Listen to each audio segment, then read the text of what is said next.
God damn it. Do over! Do over!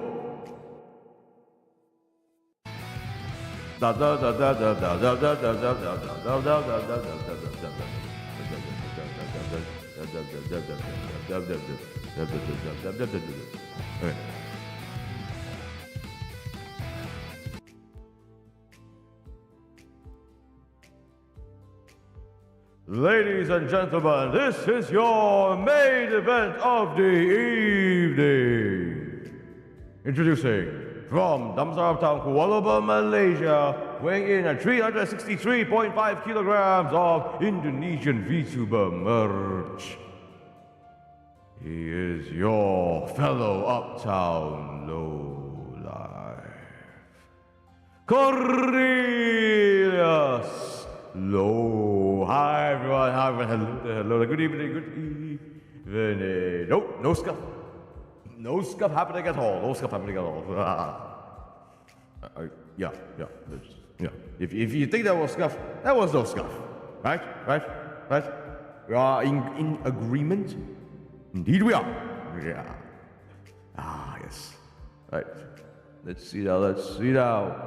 Okay, so before we get into it all, folks, let me just very quickly introduce myself. My name is Cornelius, professional wrestler, and a Butler, VTuber. Indeed. If you don't believe that I do the wrestling, well, how about this? Oh, wait a minute. Thank you. All right. It's not scuff, it's botch. Well, look at you being clever, baghead. Yeah. Anyways, welcome everyone. Oh my goodness, look at this sub count. Look at this sub. Thank you so much, everyone. Thank you so much. And we will get into why this sub count has gone through such a large jump very, very soon. But of course, before we get into it, folks, just a few groundkeeping rules. First of all, please remember to read and follow the rules laid out in the description down below. Do let me know if the video and or audio quality is not up to standard, so do inform me on that, and you have. Thank you very much. And of course, if possible, folks, Stream Elements is working, so if you wish to contribute to my channel, to Cafe Cornelius, that would be much appreciated indeed. Oh, Referee Ryan, you are here. Actually, I meant to do the Butler bell, but actually, that's pretty good too. So Ref Ryan here is my is a moderator of mine. Please do respect him when he asks you guys to not do this and that, or to do this and that, just in case. Just in case. All right, let's see what else is there for me to take. Oh yes, I always forget to mention this, but I must mention this. If you see a clip that you like, please clip it. Please clip it. If I'm not wrong, yes. Oh. Well, okay. Okay, maybe not on this stream, but on other streams, if that clipping option is there for you, clip it. Please do clip my my channel. You don't have to make a whole full-on thing about it, but if you make a but you know, YouTube sometimes or usually has this function where you can clip a section of the stream and you can share it around on your Twitter, amongst your friends, that sort of thing. I highly encourage it. And lastly, of course, please do follow my socials and do like and subscribe to my channel. It helps a lot with this algorithm and the growth of Cafe Cornelius. By the way, the voice, does it sound alright? Does it sound alright? Okay. So I went to Comic Frontier 16 last weekend. Last weekend, I went to Comic Frontier 16, which is basically one of the largest anime conventions. I believe this is a doujin-centric convention in Indonesia. And some of you might be a little curious, I bet. Why is a Malaysian VTuber wanting to go to Jakarta, of all places, to check out an anime convention? Well, a few reasons. The first and foremost being is that I don't know how obvious this is to you guys, but I've been keeping an eye on the IDvtuber scene for a long time. To say that it's big, to say that it's significant in this region, to say that they have got some great content out there is putting it lightly. Last I counted, I don't know, the number of VTuber booths that was recorded was like, what, 20, 30? Something crazy like that. And mind you, it's not just Hololive and Nijisan. I'm talking about even the smaller VTuber agencies, or even the indie VTubers who have established booths there as well. And mind you, when I say small, I just mean that they are just smaller than Hololive and Nijisanji, but they're big. They're big. Like, there are some VTubers who've opened booths there that were like close to 100K. Maha Pancha, which is probably like the third biggest VTuber agency in all of Indonesia, they have multiple VTubers with over 100K, 200K subs on YouTube. They have made a huge impact there. It's insane. It is insane in the entertainment industry. Indonesia's CF, not to be confused with Malaysia's CF. Yes. I went to both CFs.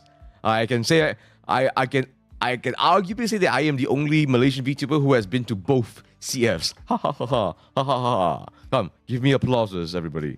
Give me your applauses.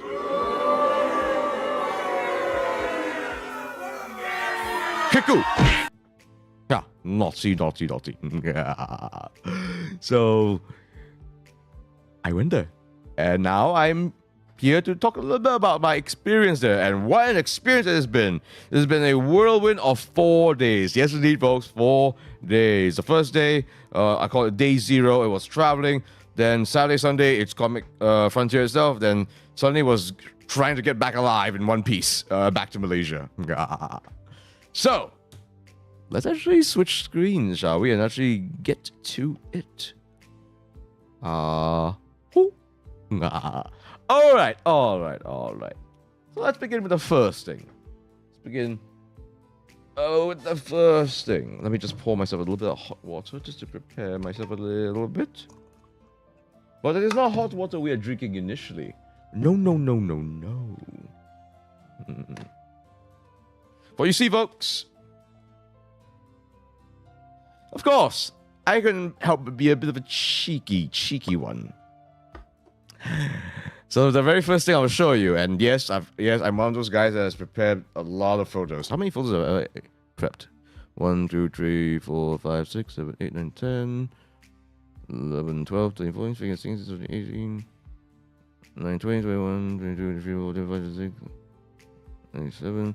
Close to 30 photos, because I am ridiculous that way. So, what's the first thing I'm going to show you?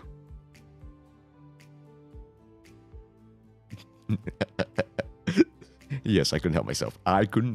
Folks. I couldn't help myself. What we have here is a bottle of Arak Barley, distilled from 100% natural cocoa's flower nectar from all barley heritage. It says it's Sayong. Is that the brand name? I think it's Sayong.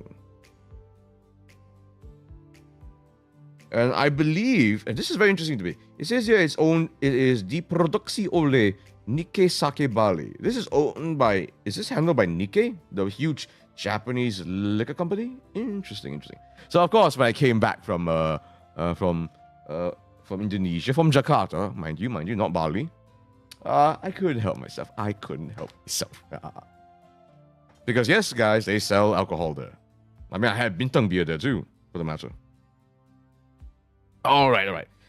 So to commemorate this post-CF ZATSUDAN, I'll have a little swig of this. Apparently, you are supposed to drink this with water, but let me have a little bit of it neat, as in like just pure alcohol. I know that might be horrifying to some folks, but this will be quick. But I am just interested. This is basically what we call arak. It's called arak. That's what it is. Basically, it's like Indonesian moonshine. Think of it that way. Ooh, very pungent. The nose on this. I don't exactly know what it is. I was very close to calling it sugarcane, like fermented sugarcane, but something else. It's a clear liquid, mind you, as you can clearly see. It's 35% ABV for the matter. So it's not 40, but it's 35%, which is a little light, but that's okay. We can respect it. Yeah, 35%. Triple distilled? I don't know about that. All right, let's give this a go.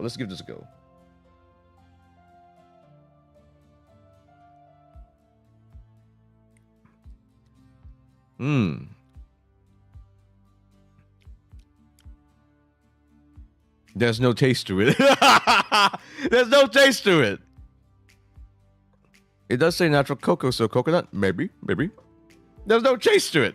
It's just, I mean, I feel the alcohol burn. That's about it, really.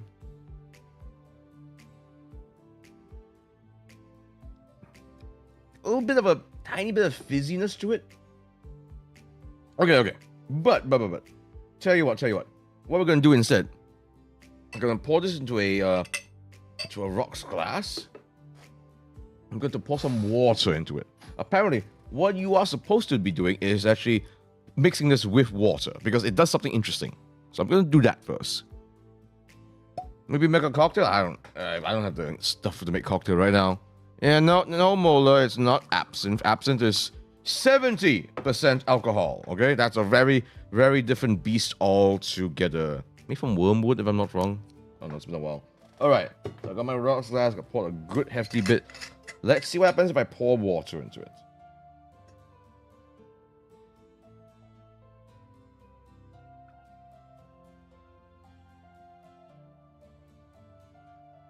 Huh. It's supposed to turn cloudy.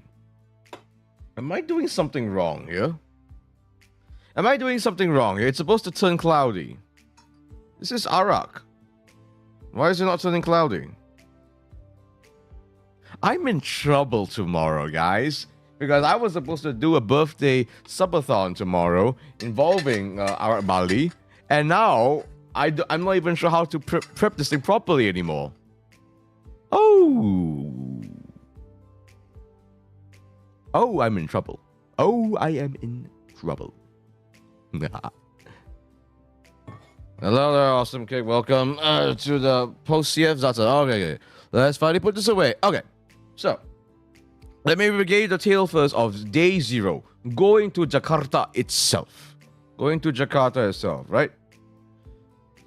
So, been a while since I've been to KLIA and stuff. I went there very, very early morning. Are you doing it the wrong order? Maybe. So, okay.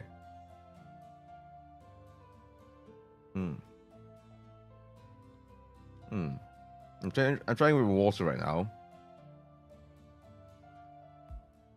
There's a very musty taste to it. Really reminds me of baijiu, which, mind you, I notoriously do not like.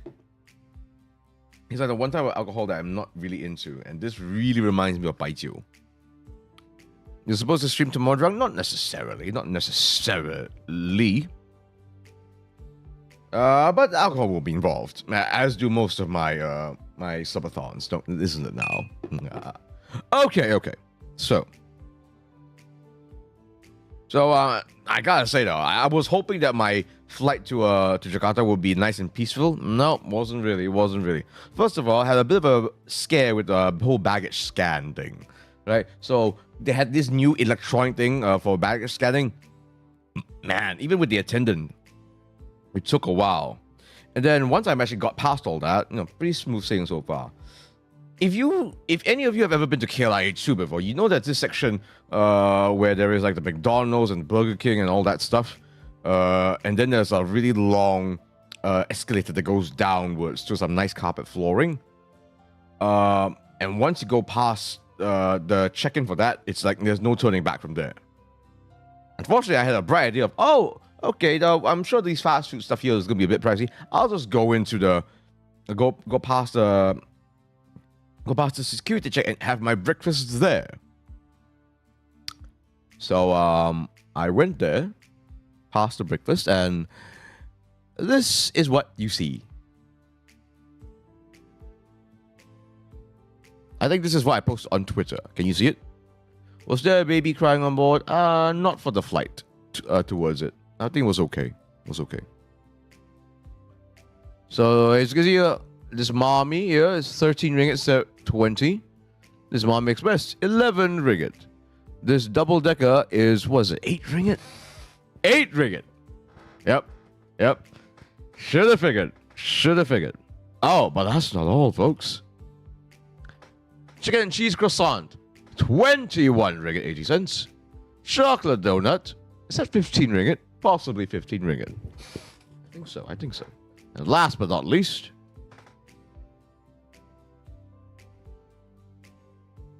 ayam masak merah with rice, 30 ringgit. 7-Eleven sell cheaper than that. Five-star hotels sells things cheaper than this. What 5-star hotel will sell this at 30 ringgit? Just this sort of ayam masak merah with rice, please. There are buffets cheaper than 30 ringgit. So not a great start to the flight. Indeed. Okay. So, what I'm about to say next, I don't think I will say if I wasn't a VTuber. If I was an IRL VTuber, I don't think I would have the balls to say it. This is really bloody embarrassing. I'm so glad I'm a VTuber so I can say this. Basically, as some of you know, I lost my phone a while ago, right? I lost my phone a while ago. And unfortunately, one thing I forgot to do was to install my ZATSUDAN app. So when it was finally time to board the airplane, the attendant asked for my ZATSUDAN app to check for the vaccine and stuff. Yeah, boy, messed up.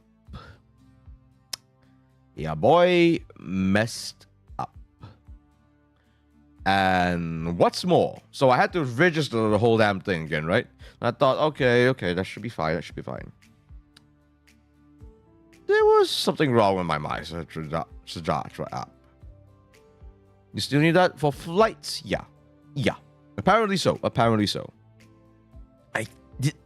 Did the AirAsia notify me on that? I'm not sure. I'm gonna assume they did. I definitely remember that they asked us, that AirAsia requested to install the Satu Sehat app, which is like their version of ZATSUDAN. So I thought things would be okay, but for some reason, I could not get my account to work on my new phone. So I finally did somehow, some way, but my vaccination records were not showing up. It wasn't showing up. So luckily, however,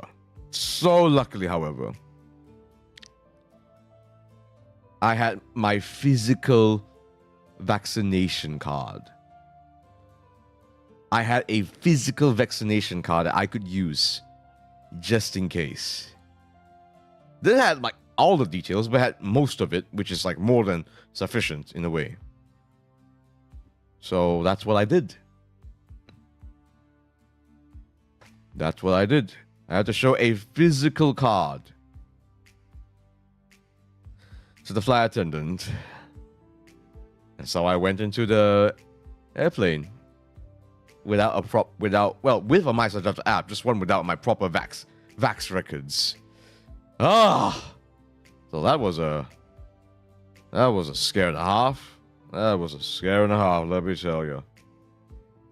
After that things were okay. Okay, and then I finally landed in Soekarno-Hatta Airport. So more homely airport, to say the least. Oh, and yes, I know a lot of people complain about Malaysia's weather and stuff. Jakarta is hazier. Like, there's no question there. And mind you, I just want to mention this right now. Not all of Indonesia is hazy. Like, I've been to Sumatra before. Not hazy. In fact, very pristine weather. Jakarta is pretty hazy though. So if you have respiratory problems or you have breathing problems, take that into consideration before you go to Jakarta. And also my first meal there, I had lunch there because I refused to have the 30 ringgit ayam masak merah with rice, was KFC there. You could tell that the KFC there is a little bit different. You could tell. 20 ringgit meal too. 20 ringgit meal. But maybe that was airport price. Maybe. Also, so before the whole flight thing, I actually could contact my friend on what should I do and stuff. And what he definitely recommended for me to get was Gojek. You guys know what Gojek is? It's an app basically. It's like Grab. It's like Grab, the transport app. It's like Grab, but Gojek is like this is what you use in Indonesia essentially, right? For a lot of things, not just for Grab, not just for transport.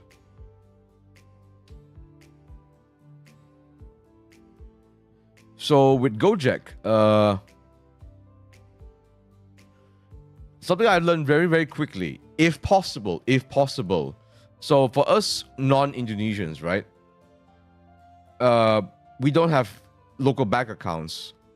So you can't really use a bank account to pump in money into Gojek for transport or food delivery, that sort of thing. But luckily, one option to have is that you can go to Indomaret, which is like their version of 7-Eleven, and you can go there to top up your Gojek. There was an Indomaret in the airport, and in hindsight, I should have used it, because in the 2 Gojek rides that I have used without using GoPay, which is the payment system in Gojek, yeah, you'll run into problems. I've run into problems. The 2 times I had to pay with cash. Grab also covers service in Indonesia, but yeah, Gojek is toe-to-toe against Grab Indonesia. I suppose so. Definitely. I mean, Gojek was far and away more prolific. More prolific. And I'll explain why very, very soon. Like how prolific Gojek is. So this is my first ride without using GoPay. And my friend actually warned me about this. That he warned me that if you were to use like I forgot what you call it, but the motorcycle option, because there's the option to go in a car, but also go in a motorcycle as well. Like hitch on a motorcycle ride. There's the option to pay in cash, but the risk is that if you get a motorcycle ride to go wherever, there's a chance that they might say, "Oh, I don't have any change on me." Turns out my first ride, yeah, same. In mind you, this was in a car because I had luggage, right? So I had to use a car. And the guy said, "Oh, I'm sorry, I don't have change." And I was like, "Look, I was just tired and I was frustrated, so like, whatever, just take it." And I will ensure to top up in an Indomaret next time. Luckily, where I stayed had an Indomaret nearby, so I could top up plenty. So the other go-car rides, when I used GoPay, I had no issues. So that was good. Oh, what are the foods you had in ID? I will get there very soon. Very, very soon. So I went to the nearby Aeon Mall, which is the mall that is the closest to ICE, Indonesian Convention Exhibition. That's the big exhibition center where Komiforo was held. And this is gonna be wild for you guys. Okay, first of all, this is Aeon. Well, not exactly Aeon, but this was something in Aeon, the Aeon Mall there. So okay, you see this tiny little thing here, this bunny thing? This is my height. This thing is my height. And mind you, this is a mall. So we were in like the top floor of the mall where it's like a giant warehouse thing, like a hangar, like an airport hangar. So this thing is huge. Huge. It's a chunk. Imagine if I had to wrestle this. If it's more like I have to combine with different wrestlers into like a big Zord thing to fight against this thing. Just massive. This mall legitimately reminded me of Wanatama. Not as big as Wanatama, but it feels like Wanatama to the point where like I'm wondering like, yo, did the Wanatama people had a hand in this? So it was that modern. It was that modern.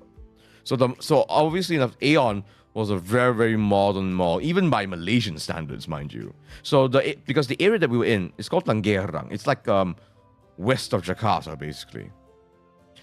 You can argue it's like the Putrajaya / Bandar Sunway of Jakarta. It was a very modern part of Jakarta. Like you will actually see tall buildings and fancy malls like Aeon there. So there was Uniqlo. There was Uniqlo there. It was crazy. It's crazy. So my first proper Indonesian meal was this tempe mendoan with nasi merah. I wanted to order nasi uduk, but I think I got a bit lost in translation and I got this instead. And I am not kidding you when I say it. I ordered this in a food court in Aeon, right? So there was plenty of local foods around because I wanted to eat local food there. Everyone used GoPay there. everything. Like the only reason, like the lady that manned this part of the food court was very nice to exchange cash for me. But for the most part, even for me trying to order drinks, I tried to order a drink in another area, and they said no, they only use GoPay. So yeah, that just goes to show, right? Oh no. I was obviously in a pretty fancy part of Jakarta. There's no question there. But the fact that everything in that food court had to use GoPay should say a lot. Jakarta is very different from a decade ago, I suppose. Why is there a whole chili kecil there? Because the Indonesians eat spice like no one's business.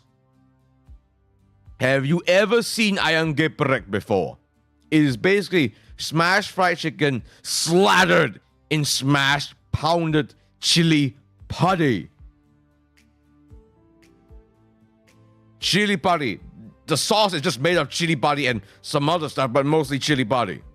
So for this is like basically just MSG, basically. Mad. But this was pretty nice. It was basically fried tempeh. Yum, yum, yum. Okay, but finally, let's actually get to not this. Finally get to Komifuro, shall we? So as you can see here. Actually, let me chunk this up a little bit, shall I? Okay, there we go. So, few things here that I won't really get into. I suppose the thing that I really want to highlight, well, actually day one, they didn't have too much for me. I wasn't really interested in all of these. They have some like live performances. Oh, Aqua Virtual here had something as well, but I didn't really go for that. Yeah, so day one didn't really have too much that interested me, so it was okay. Day two, however, look at day two.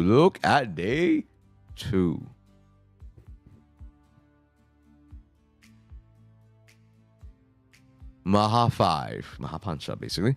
Hololive again. No Nijisanji. I will get to the lack of Nijisanji in this event soon enough. I have a lot of opinions about that. Oh, and by the way, I saw this. It's a changeable lizard. It's a lizard that you find even in Malaysia as well. Very, very prolific across Southeast Asia, actually. A bit too much so, you may argue, but it's very, very cute. I've actually not seen this coloration in the changeable lizard for quite a while. Actually, no, I've never seen it in this coloration before. It's so vivid. Usually I see it in a plain color, maybe if it's more agitated, it'll be a darker color. But all these patterns is pretty new to me, so quite interesting there, But yes, changeable lizard.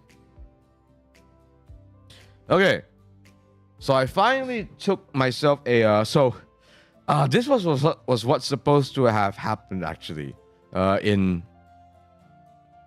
Saturday. My good friend Nekomizu Rin from Mira ID Dream. In fact, let me go link her channel. Okay, am I able to do it here? No. So Nekomizu Rin is a VTuber from an Indonesian VTuber who I've somehow struck up a friend with actually. I was hoping that she could help take me there to the convention center from the Eon Mall that I mentioned, right? Things got a little awry. She was stuck in the queue. I got into Aeon way too early. Yeah, I was a little messy. So I had to eventually take a Gojek, a go-car to Indonesia Convention Center. I would have walked there, actually. I would have minded. But unfortunately, the proper walk to it would have been 2.6 kilometers, and I was not prepared to walk that long to ice under the hot beating sun. It was too long. They looked like there could have been a through road actually on the map, but unfortunately, there was no like zebra crossing at all going there at all. So unless you're willing to risk Indonesian traffic, which I was not. So we had to find another way. So okay, this is Rin Chan's channel. Please do check her out. She's really, really lovely girl. She really was very nice. Let's see now.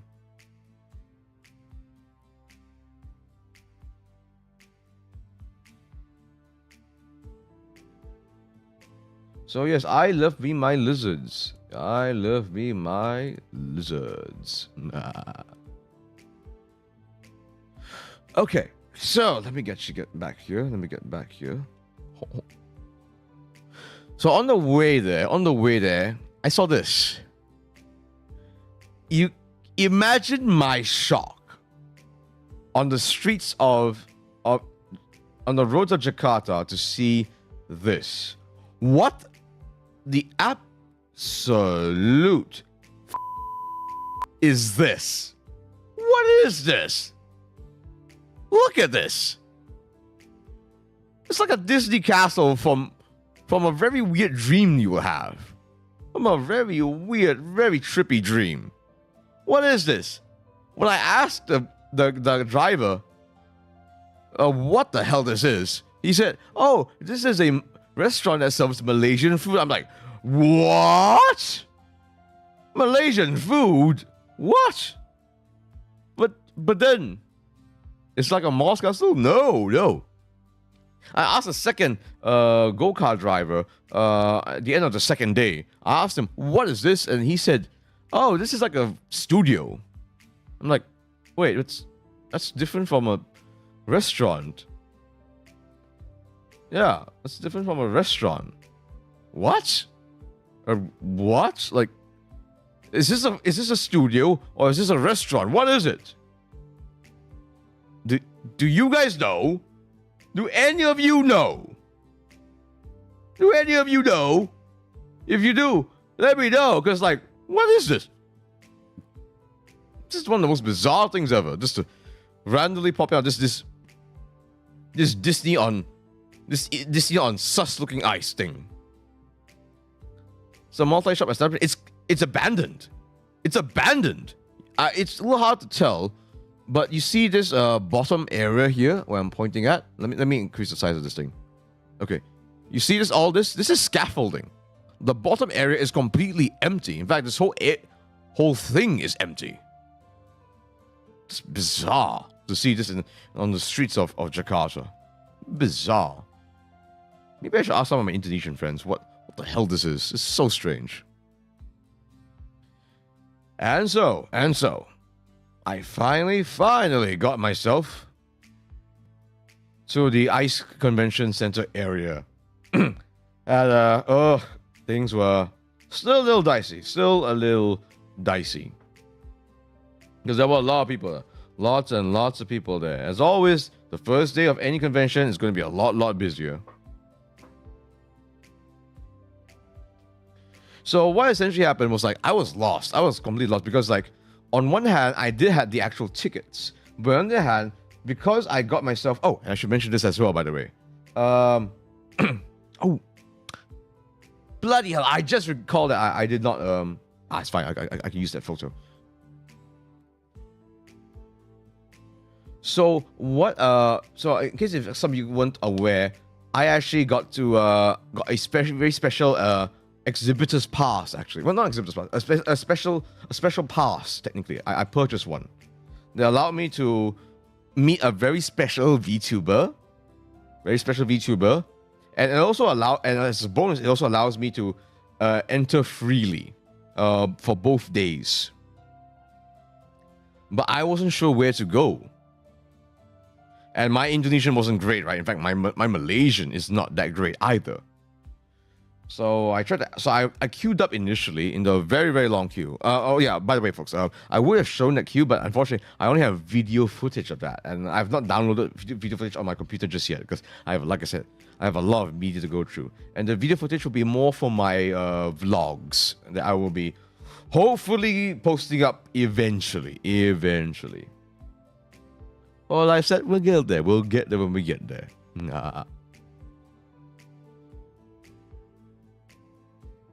So, but luckily, and I wanted to like walk over like one of the lines, like a barrier, just to like see if I can ask around people. And then this what I can only describe as a purple lolly with a staff lanyard, stopped me and said, "No, you can't cross over here. You're supposed to queue up like the rest of them." And then I basically told her my conundrum, like, I'm not from around here. I don't know where to go. I've got this email from Comifurro saying that I've got this special pass, but I don't know where to get it properly. And so she basically told me to stay somewhere, and she tried to find me. Help me out. So this purple Lolita, so not purple lolly, but purple Lolita. She was like in a purplish thing. She had a purple umbrella, purple frilly dress. I think even the mask was purple too. So very, very purpley. Is it better than our CFQ? Yes, for the sole reason that it was not as big. Comic Fiesta is, I believe, the largest anime convention in Malaysian history. 80k packs at its max. Comic Frontier, and I didn't realize at the time, is considerably smaller. Still a big convention. I believe at max capacity it was like 25,000. So AMG size, any mangaki size actually. So big, but not Comic Fiesta size. So it was overall a lot more manageable, most certainly. And so what happened was, luckily the purple lolly actually, I believe she went to the ticketing counter to ask, and so she came back to me and actually took me to the information booth, which, mind you, was very, very hidden. Because there is the main the main gate that goes into the exhibition halls, but then to the right there was like sort of like the back entrance, and that was very, very subtly signed. Like there was no signage to the back entrance. So it was practically hidden away. Very few people knew about that. I didn't. It was not detailed in the email. I wish they detailed out in the middle, or detailed it in the email, or they had better signage towards the information booth back at the back. But eventually I got there, and I got my special pass, which allowed me to enter for both days very, very freely. So that happened. So I finally entered in. And it's massive. It is massive. I can show a photo of it now, actually. Let me just see if I can grab it. Do I have it around me? Hold on. Ah, here it is. Let me move aside. So this is not like the best of pictures, but again, where have I ever been known for taking great pictures? So this is like a snapshot of it. Pretty big, pretty big. Ceiling goes up really high. There was really good ventilation. When it wasn't too crowded, it was actually fairly cooling. Actually, the air conditioning was on blast. There were a lot of stalls, very, very much reminiscent of anime mangaki in my personal opinion. In fact, the most congested areas was during all the artist booths, in the artist booths, in fact. So it's pretty neat.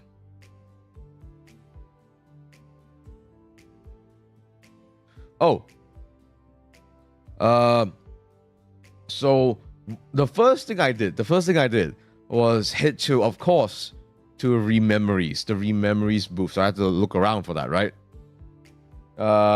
Luckily, they had a pretty booth, actually. They had a pretty big booth. And again, apologies if I don't really have the proper photos for it, but here it is. I'll show another photo later. So they have this. So if you can imagine it, so there's this section here, but then on the right, to to your right here, there's also like where they were selling the merch and stuff. So it was a fairly big booth, in fact. So it's not just this as well, like Rememories, Mahapancha, and a few others had booths as well that were really, really interesting. It's interesting that you compare Komifuro to Erimagaki. I went to 2 Erimagakis before, and the vibes are pretty similar to Komifuro. Baghead, you've actually been to Komifuro and Erimagaki before? I did not realize this. I did not realize this at all. Oh, interesting. Wait, where are you based at, Baghead? Are you Malaysian or Indonesian? Wait, did you go to this Komifuro?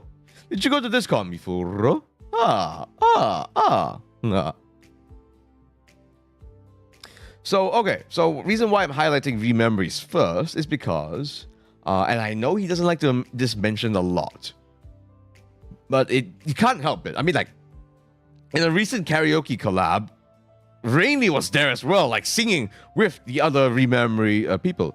I'm Jakarta. Oh, Jakarta. Jadi dah tahun ni ada pernah pergi ke Komifuro 16? Ada ke? Nggak. Apologies, my Indonesian is garbage. So yeah. This was so I actually got to say hi to Papa Rainly, who is a big part of Rememories. I didn't notice initially, actually, when I first commissioned him, but he was a big part of Rememories. He was there, in fact. He was there. I was like, hey guys, where's is Papa really here? And then there he was, and I showed him my Twitter account. I was like, oh. And I said to him, I'll be back, and I did, and I'll be back soon. So I'll show that first. But this was close to, so okay. By the time I got to see Rememories and walked around here and there around the VTuber booths, it was lunchtime. I had this for lunch. So this is basically, and hey, you Indonesians, what is this? This is Batagor. Bakso tahu goreng. You guys squish 3 words into one. Bakso tahu goreng is Batagor. It is basically bakso tahu siumai and eggs, whatever you want, smothered in peanut sauce. Basically satay sauce to me. Delicious. I like it. In fact, out of everything I ate in Jakarta, this is actually my favorite thing. I know exhibition food gets a bad rep, and because it's expensive and probably the quality is not that great. And I'm pretty sure this was a bit more expensive than your typical Batagor, but I like it. The peanut sauce is great. It went great with the crunchy siumai. What's not to love about peanut sauce? I mean, I'm not supposed to take a lot of peanuts due to a kidney stone issue, but as long as I minimize it, I'll live. I will live.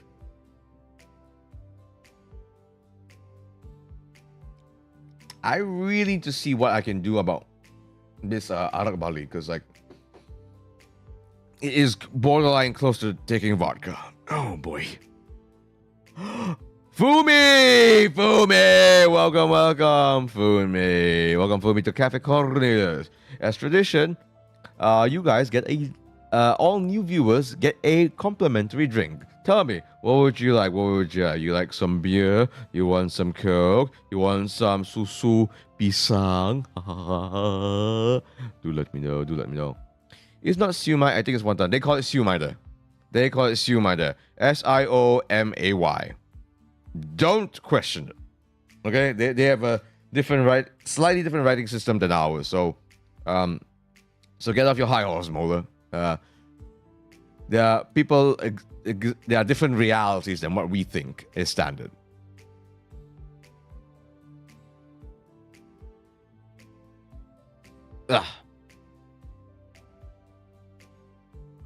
A green tea. Oh, let me see. Here we are. Do you like your beans fried or steamed? Here's your tea. That's green. One green tea coming up. Right. So yes, Batagor. You like Batagor Fumi? What's your favorite food you had in Indonesia? Possibly Batagor.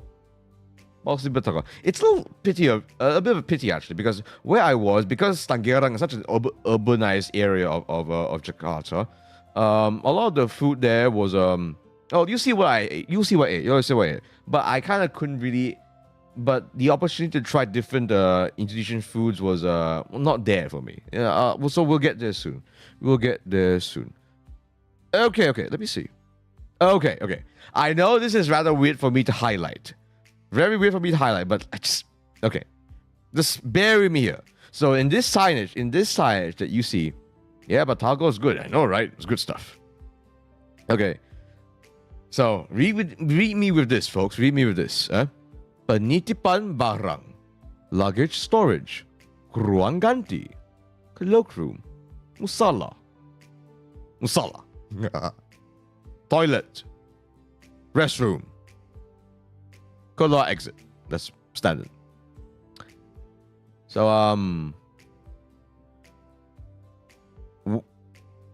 is toilet a Bahasa word in Indonesia?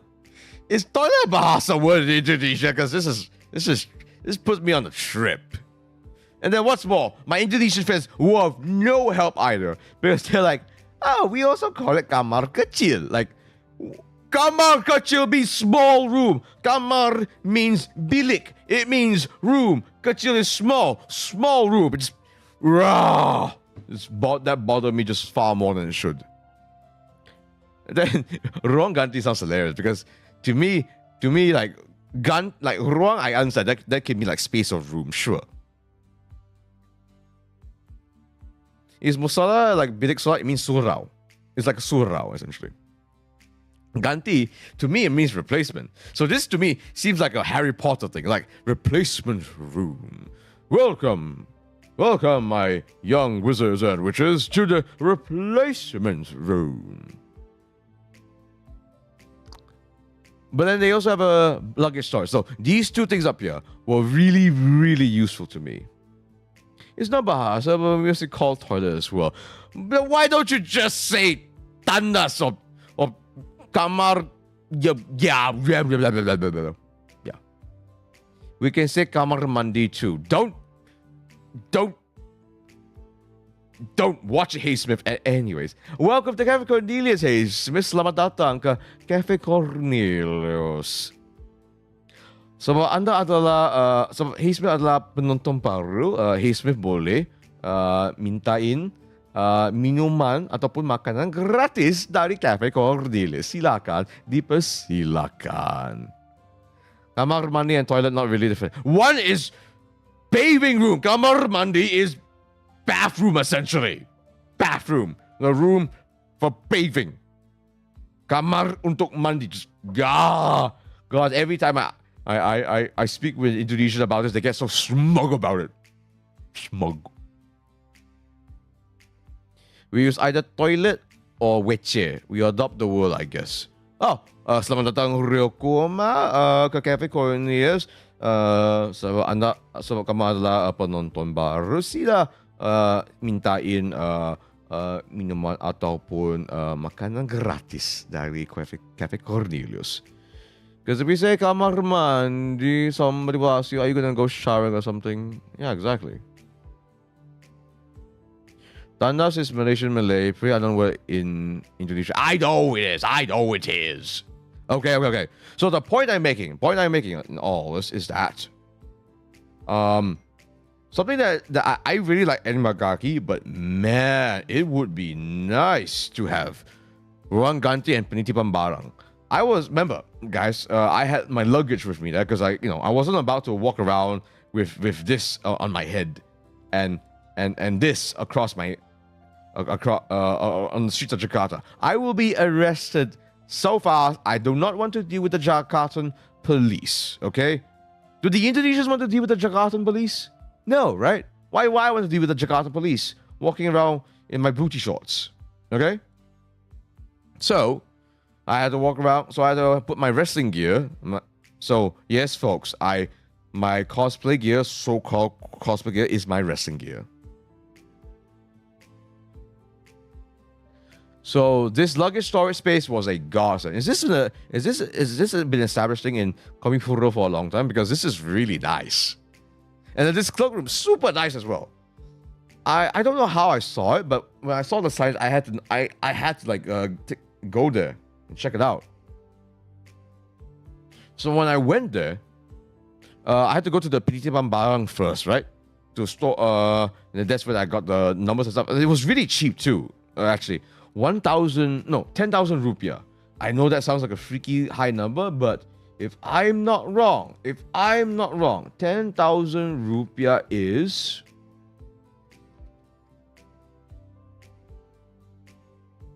3 ringgit. 3 ringgit and 3 cents. Damn! I'm kind of shocked that not more people actually used it, because 3 ringgit, oh, I'm in. That's common in the convention. I'm surprised to hear that, actually, because it's not in Malaysia. It's not in Malaysia, that's for certain. Maybe it's because public transport is a little easier, but actually even in Animagaki, it's not that common. In Animagaki, we don't really have public transport there. And no, I've never seen it. Wait, okay, you guys need to help me here. Is there such a thing as a cloakroom or luggage storage in Malaysian anime conventions? Because I've been to quite a few, okay? AMG, Comic Fiesta, some other smaller ones as well. I've never seen a luggage storage or cloakroom before. So the cloakroom, okay, so this might shock some people. The cloakroom is the first time in Jakarta that I thought to myself, oh, ni bawa masam ni. Malaysian stingy. If there was a cloakroom that cost even 20 ringgit, I will take it. Do you realize how freaking convenient it was? In fact, it was actually, for 3 ringgit, I went to this rather masam-ish smelling room. So once I got past the whole masam odor, because there were a few guys there, changing, it was essentially a large, open, air-conditioned room where I could use my Wi-Fi. I could use my Wi-Fi there. When you're in the convention room, in the convention area, obviously there was no Wi-Fi there because everyone's on their phone and shit.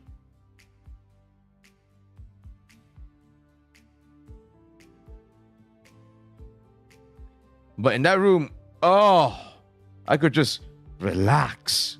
I could be in my undies there for the whole day if I wanted to. The whole day. No one would have bothered me. Because they even had a staff member there to keep an eye and make sure that only the people who purchased the luggage storage code could enter. So that was super convenient. Allow me to just change it into this. Then after that, I could store my luggage area there and just bring around the stuff that I needed. Real easy. Real easy. Oh, I wish I had this in Malaysia. It would have been so convenient, especially in somewhere like AMG where in the Mines Wonderland is a little bit far from Damansara Uptown,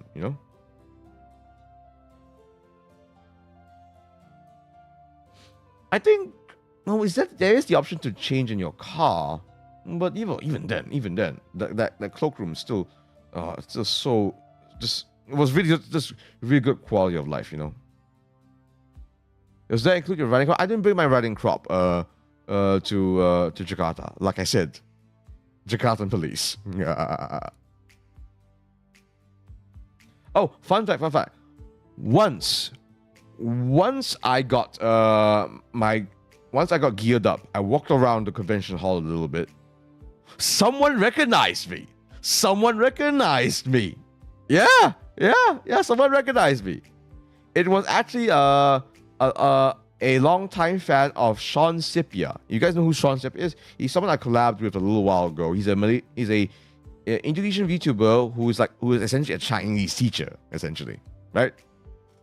So he recognized me. took a photo with me too. So yeah, I legit got recognized in Jakarta, guys. That's wild to me. That's wild to me.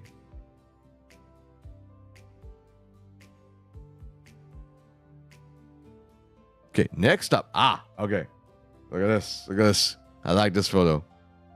Okay, so first of all, in case if the comparison between the standees wasn't large enough, okay, let me show you. Let me show you the comparison.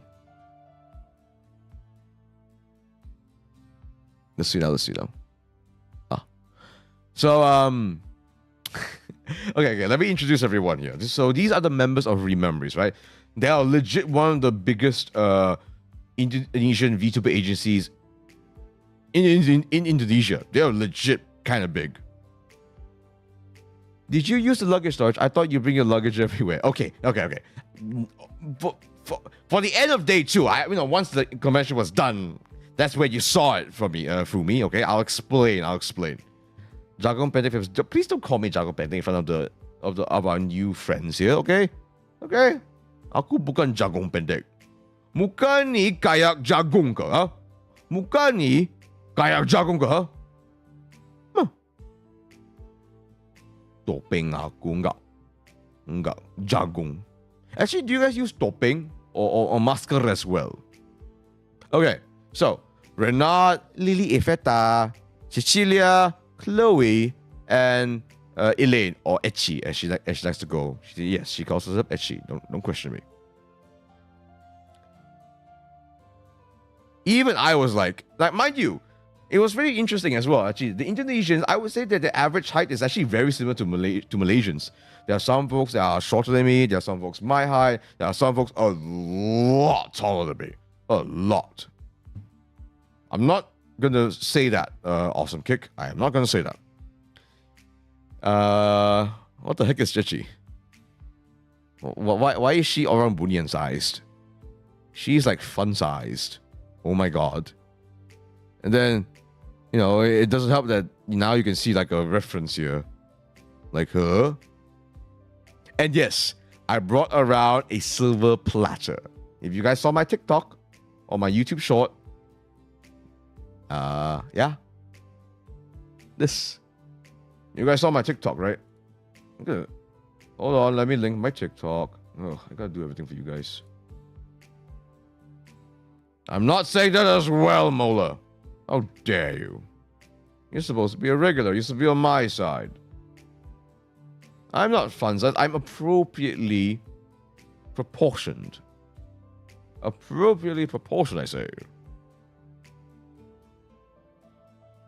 Okay. Shush, Kadir. Sorry about that. I was trying to link a video. The dedication to cosplay? What do you mean? This is not my cosplay. This is my wrestling gear. Okay, so if you're wondering what I should basically explain what's happening here. So I thought I had a bright idea because I am a butler as well, right? I thought, I will serve some folks, especially those who I'm close to from the Indonesian side, some stuff. So I wanted to gift some of my Indonesian friends. So what I did was, let's see now.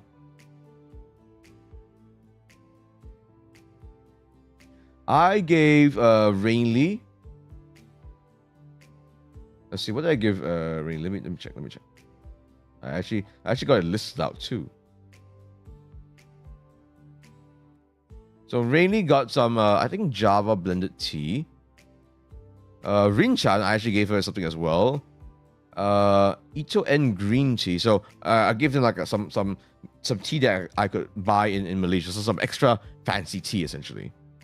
Ringo Valentino, who's basically the guy. If you've ever seen the VTuber.asia website, he's the guy that runs it.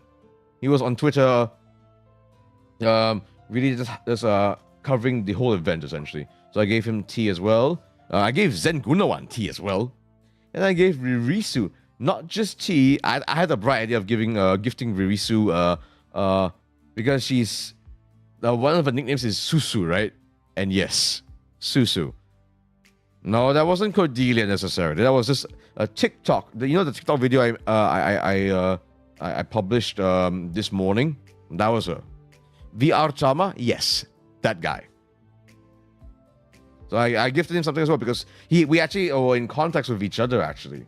For day one. So we got talking a little bit and stuff. So I gave them some tea. Ririsu, however, because her nickname is Susurat, I had a bright idea of getting her some milk, honey, and oats soap. I was looking around, what else can I get for Madam Susu, right? So I saw this really fancy bar of soap. I thought, perfect. A milk soap. Brilliant. So I gave that to her. Well, not to her, but to the Mahapancha staff, essentially. So I literally handed them to it on silver platter. I handed it to them on silver platter. So besides that, I also brought biscuits as well. And I gave it to some of the staff members who are, busy because it's a tough job manning all these booths. So I gave some of the folks some biscuits as well. Why not? I like to think I'm a generous guy. No, it's not the first time I've done this sort of thing. And I don't expect anything in return, mind you. Not at all. Oh, okay. I'm going to show something really, really special to me. Really, really special to me. This thing. When I realized I was going to Komifuro, I realized, I hope this company will be there. I prayed that this company will be there and show up in Komifuro. And they did. And the company, or the game publishing company, was Toge Production.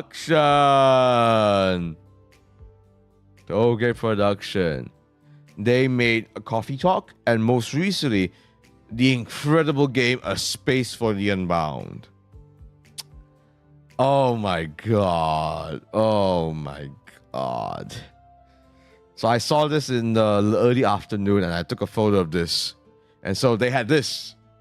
So this was one side where they had this beautiful little thing going on, and the other, that's where they had their merch booth. I'll show the merch booth pretty soon.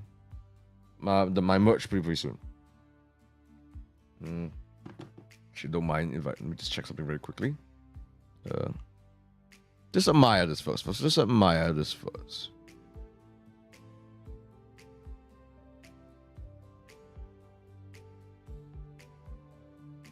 Okay, there it is. Yeah, yes. Do you guys know about Toge Production or A Space for the Unbound? I mean, you should. Like, I streamed it. So don't do it now, but like if you want to, you can check out the episode. There's also Atma and Raya cosplayer going around Komifuro. Oh, you Backhead, were you there? Were you there at this year's Komifuro or not? Do let me know. Admiral is the cat name, right? Yes. Did you meet who made the song for the game? I met the game dev. I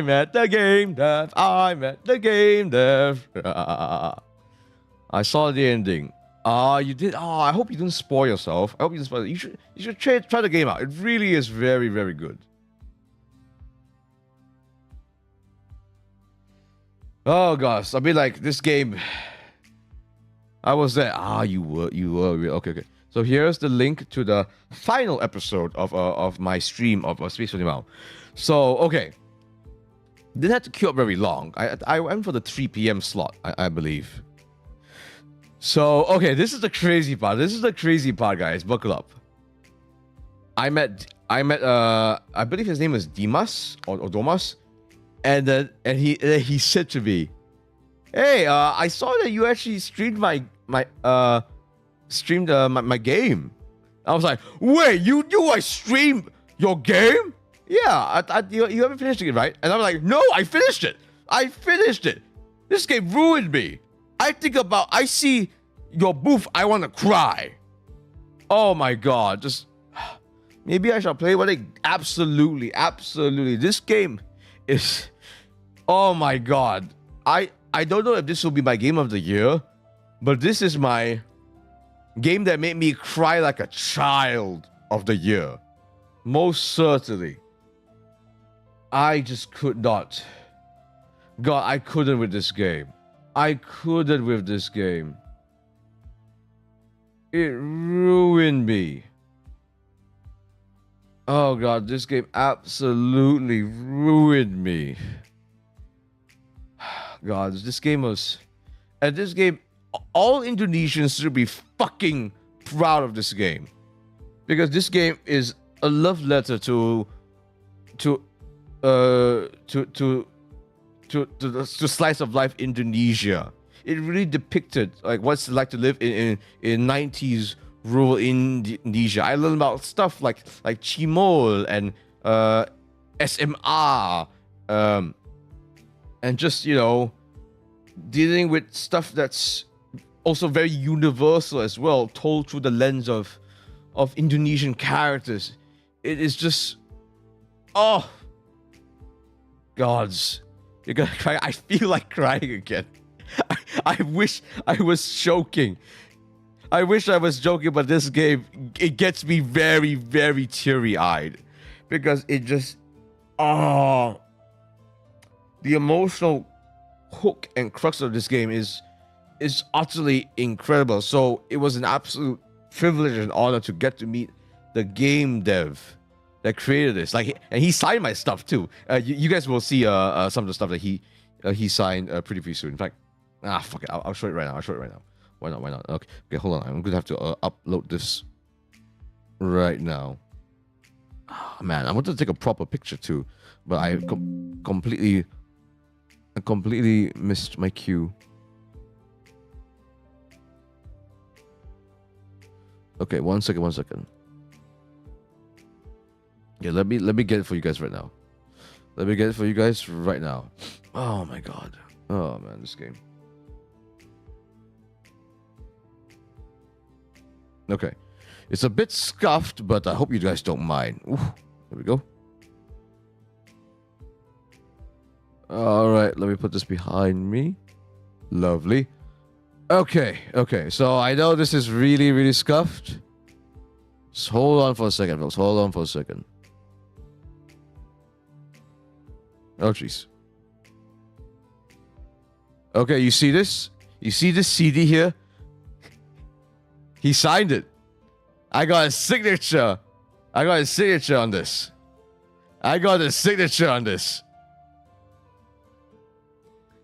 And also, I got also the Atma Raya keychains as well.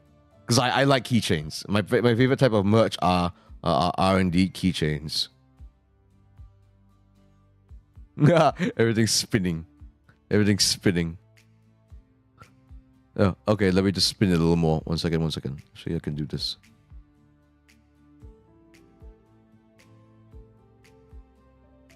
Oh.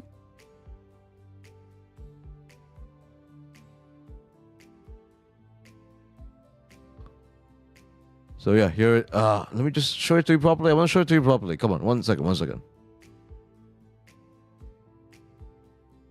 Yeah. So yeah, the Atma Raya keychains, really beautiful keychains too. So, oh man. So, and funny enough, he actually mentioned Arif Johan to me. I was very shocked to hear this as well because, like, I don't think I prompted him to mention Arif. So Arif Johan is a Malaysian streamer who specializes in Southeast Asian games, right? And he's in the credits, he was actually a playtester. He was credited as a playtester there. And then he told me, I was like, wait, how did you know of Arif? And he told me, like, oh, because I was involved in a game jam. So this game started off as a game jam game first, guys. So that's how it began. So just, it's insane how this game went from that to this incredible testament to telling honest stories in games. Oh, gods. I will be thinking about this game for a long time, guys. Okay. Okay, enough showering Tokyo production with praise and accolade. Let's keep the show going. Gotta keep the show going.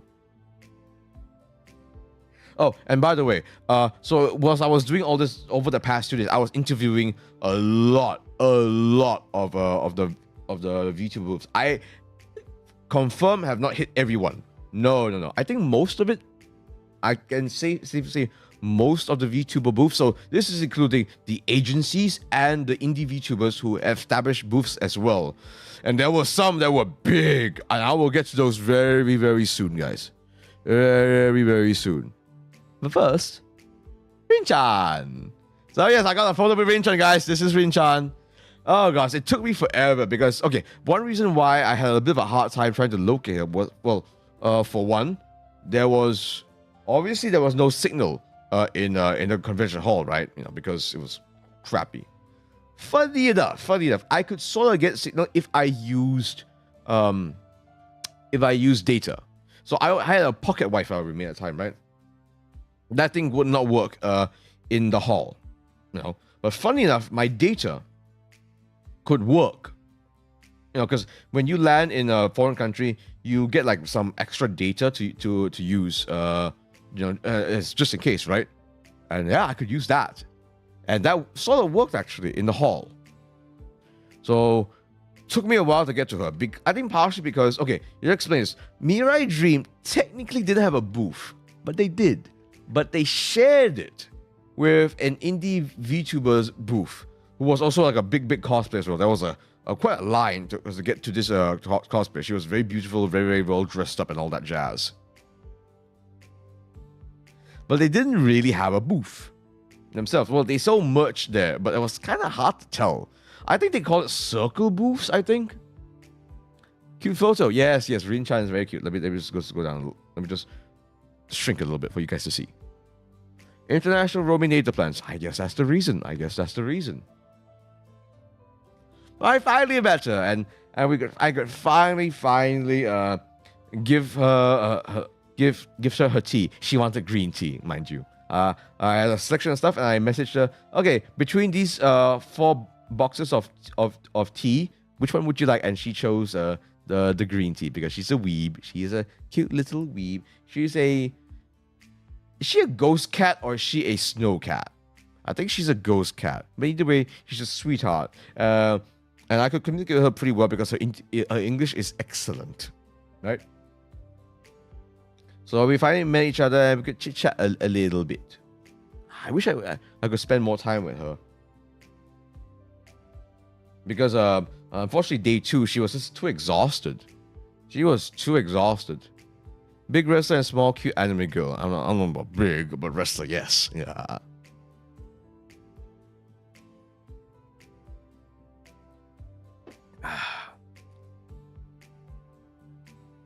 It's always good to finally read Rin-chan. Oh, check this out. Cosplay. There was some really, really good cosplays as well. I would say overall, the level of cosplay, whilst it was pretty high in Komiforo, I definitely saw more ambitious stuff in Animangaki. Most certainly. Like, you know, there was Warhammer for Pete's sakes in Animangaki, and there were way more larger stuff as well. But there was one. I wish I have a photo of it, but it's only a video. There was one particular cosplay that blew everything out of the water. Easily the best cosplay I saw the entire year. Oh, do you wear glasses or is it part of your wrestling gear? I do wear glasses. And I actually have a little band behind, holding at the tips of the glasses. You can't see it because it's behind. That allows me to like hook onto my head very easily, because without those that band, it will just fall off. So no, it's not part of my wrestling gear. I just prefer not to wear contacts because I don't want things going to my eye. Because I'm not crazy. Yeah. Oh, cutie. Yes, indeed. Warhammer is pretty niche.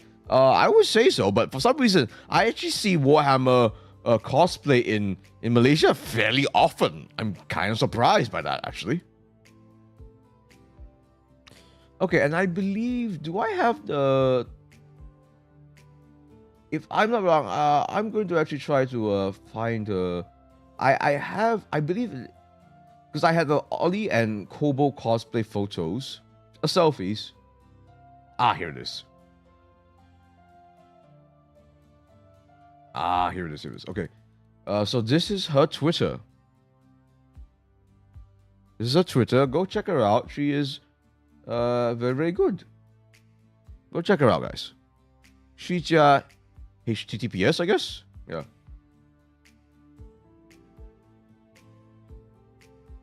Okay. So basically this day was basically the task for this day was basically to interview the VTuber booths and to gift my Indonesian friends their teas, biscuits, and whatever else not. So I didn't really do too much else actually today. So I decided to go back to Eon. In fact, I decided to go back to Eon, and I know this is gonna sound weird, guys. I know it's gonna sound weird, but I went to a Japanese restaurant because in Eon they had, like in Wantama in the past, there was an Asian corner. By Asian corner, I mean Japanese corner, and there was some Korean restaurants too. Don't get me wrong.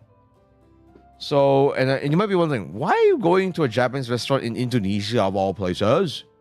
Well, simply put, since they're such weebs, I thought, okay, let's see their Japanese food game.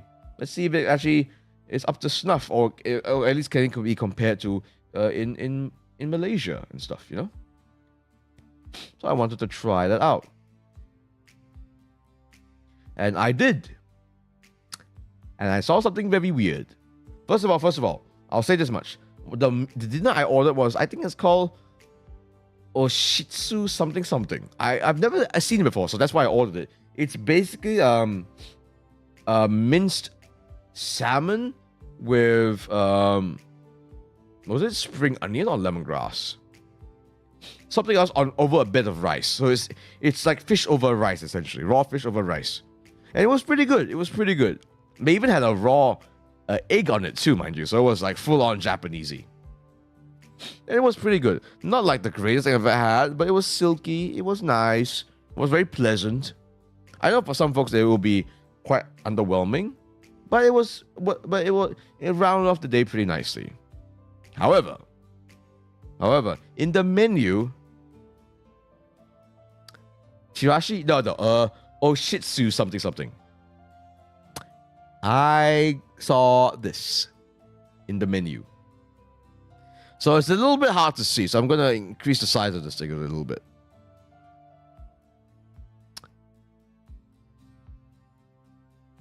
Zoom in more. Now, I don't know about you guys, but I have never seen iced Milo in a Japanese restaurant before. If it's like a proper Japanese restaurant with all the bells and whistles, the sushi, the ramen, all that jazz, I've never seen iced Milo there before, I don't think. Hot chocolate, yes. You know, coffee, yes. But iced Milo? Really? Really? Mind you, Milo is not exactly uncommon in Indonesia either, you know. So, yeah, Milo is not uncommon in Indonesia. No way this is seen as a fancy drink. I mean, like, the thing next to it is, this is like cappuccino float. Yeah, I mean, to see this in a Japanese restaurant, that's not strange. But Milo, a 7 ringgit, 25k rupiah Milo. I was just weirded out by this. That's why I took a photo. Yeah. So that was basically the end of my day 1. End of my day 1, folks. End of my day 1. Day 2 got a little... was a different feel. Definitely.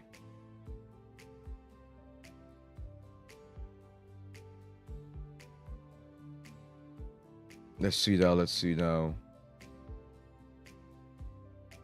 Oh, sorry. It's Oshitsu tuna. So it was tuna, not salmon I had.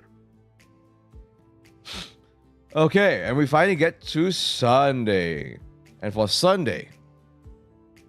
Oh! Hey! Hizkil Lenhard! Welcome to Cafe Cornelius. Selamat datang. Selamat datang.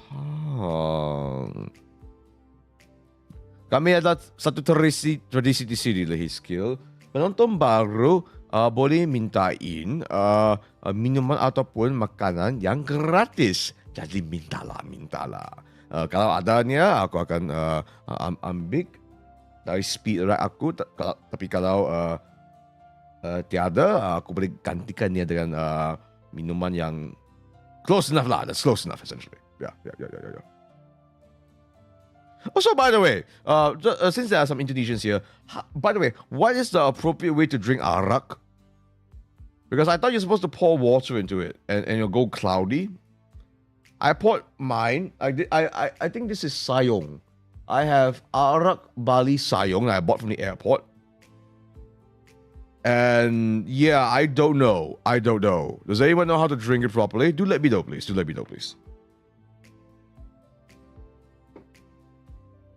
So,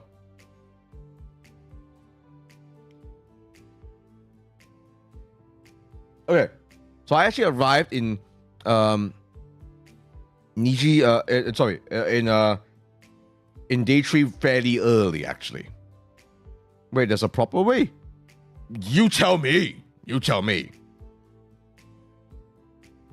Chug it on the rocks. Awesome. Are you Malaysian or Indonesian now? Okay, I'm just gonna show this because this looks really cool. Okay, Luxium. There's a reason why I'm showing this. First of all, this is very pretty. Just want to show this off to you guys. It's very pretty. Acrylic stand. I believe this is here 170 rupiah. So it's pretty chunky. Pretty chunky thing. I haven't tried arak, but I drank mildly diluted vodka before. Surely arak is not like vodka. No. Even this doesn't taste like vodka. Vodka just tastes like alcohol. So yeah, it's nice, right? It's got the whole splash art thing and everything. Super impressive. That's why I wanted to highlight it. Oh, however, I got a bone to pick.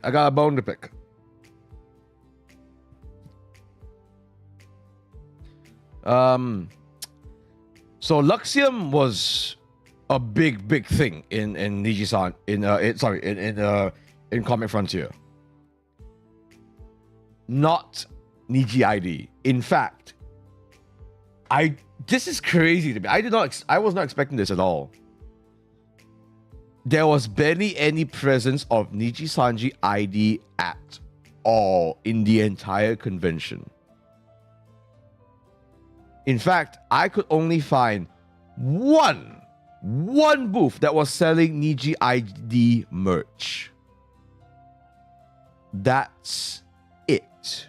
I actually asked a vendor who was selling all sorts of Niji Sanji stuff, including Nina Kosaka, actually. Not everyone sells stuff from Etheria. 52 ringgit. Chunky. And I asked, hey, you sell all these Niji Sanji stuff, but what about Niji ID? And she said, oh, I'm sorry, I only sell stuff that I watch. Wow. You don't watch Niji ID, even though you're Malaysian, but you watch Niji Sanji in general. Especially Niji EN. Especially the Niji boys. Especially Luxium. Well, that was wild to hear. But I actually had to ask a staff member, hey, is there a Niji ID booth around here? And eventually they pointed me to the right direction. I found one. There wasn't a lot of stuff that, left there. I think maybe day one, they were selling stuff there. Okay. Oh man, I wish.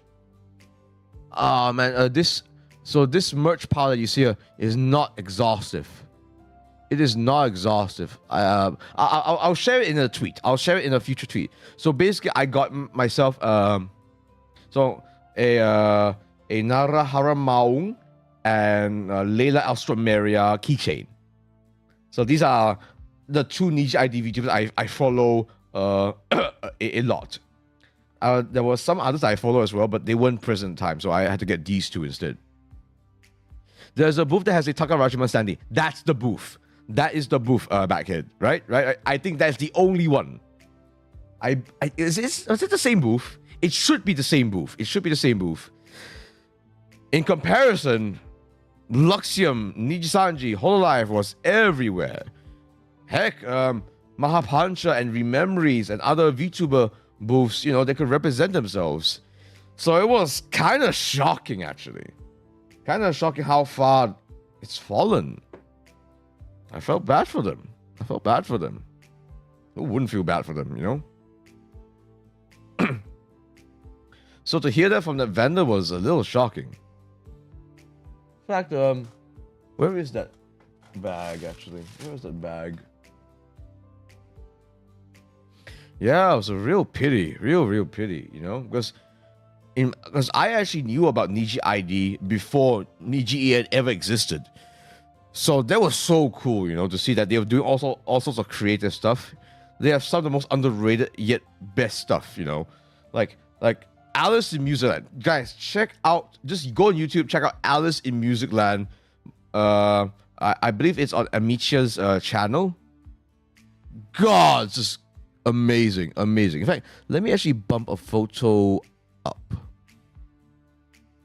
right now.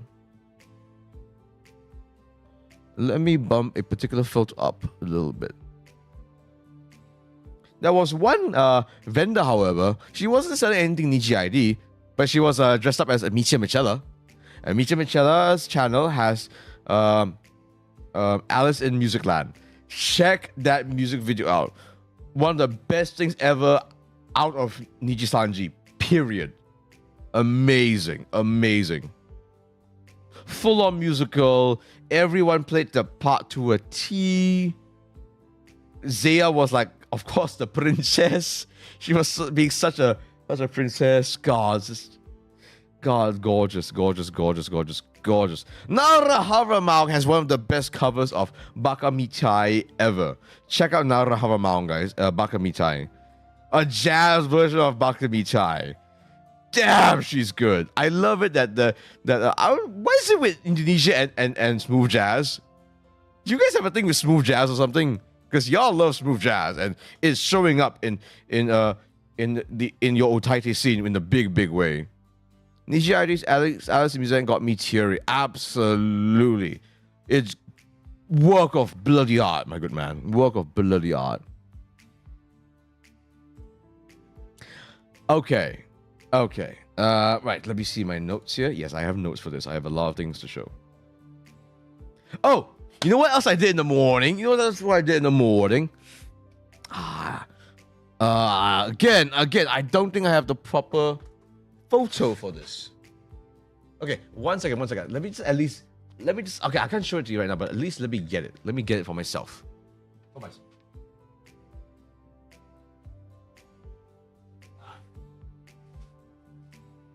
God, I have so much stuff. I legit bought so much. You hear the crinkling? So it's my bag of loot, my bag of merch. Let's see.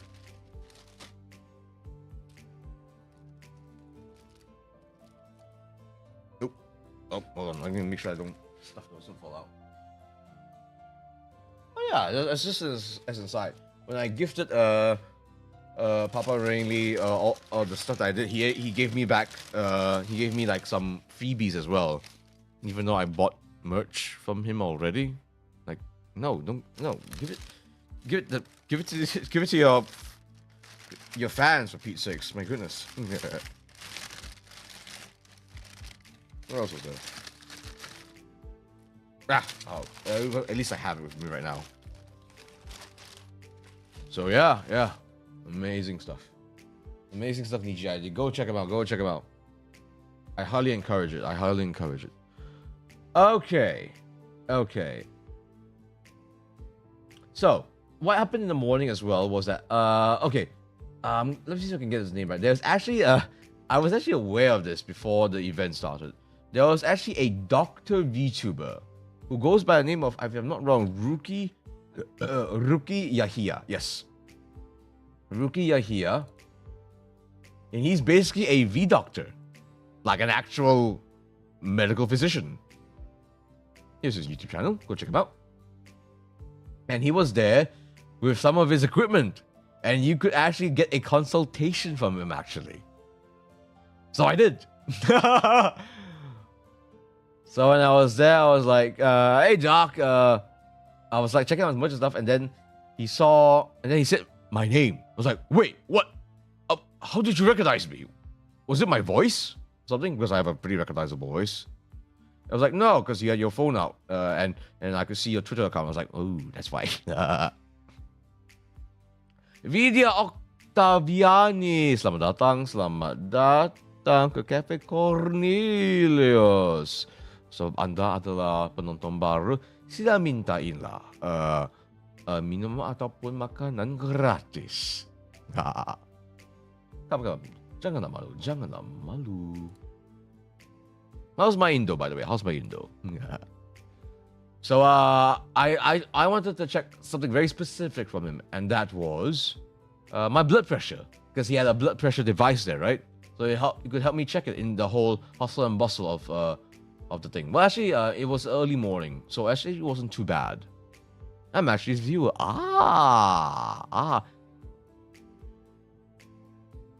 Lovely. He's a good lad. He's a good egg. Fun fact, I actually knew about him from Muse Indonesia. He was doing stuff on Muse Indonesia, right? So that's how I found out about him. It's like, whoa, wait, this doctor is on Muse Indonesia? What? That's incredible. So that's how I learned about him. Bagus bahasa Indonesia. Buset. So, what was it again? Oh, it was 140. 140. A little bit high for my age. A little bit high. Not super high, but a little bit high. And he basically said, do you take caffeine? And I said, I do. Maybe just take less caffeine. And mind you, this is something that doctors in the past have checked before, and they have also confirmed that I have high blood pressure. And I was in Indonesia, and the Indonesian doctor also said I had slightly high blood pressure. So I better watch my caffeine intake. That's a bit borderline for Malaysians. I mean, I guess I deal with a stressful life being a wrestler and a VTuber, I suppose. I feel okay, don't get me wrong. I really do. Like, besides my chronic injury, I feel fine, but I don't deny that I take quite a bit of caffeine. Like, at some points, I would take a cup of coffee on a daily basis, you know. At one point, I would take it like, there was a time when I would take like 2 cups of coffee per day, but that's a while ago. But so I would say these days, a cup a day for several days in a row will not be strange. Really hypertension? It seems so. So let me try. For this next 2 weeks, I will try to not take caffeine whilst I sip on this arak Bali. Oh.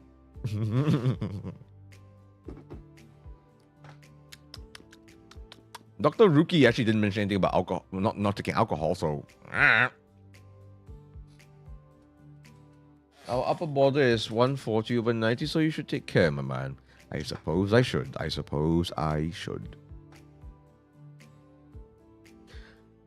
Let's see now.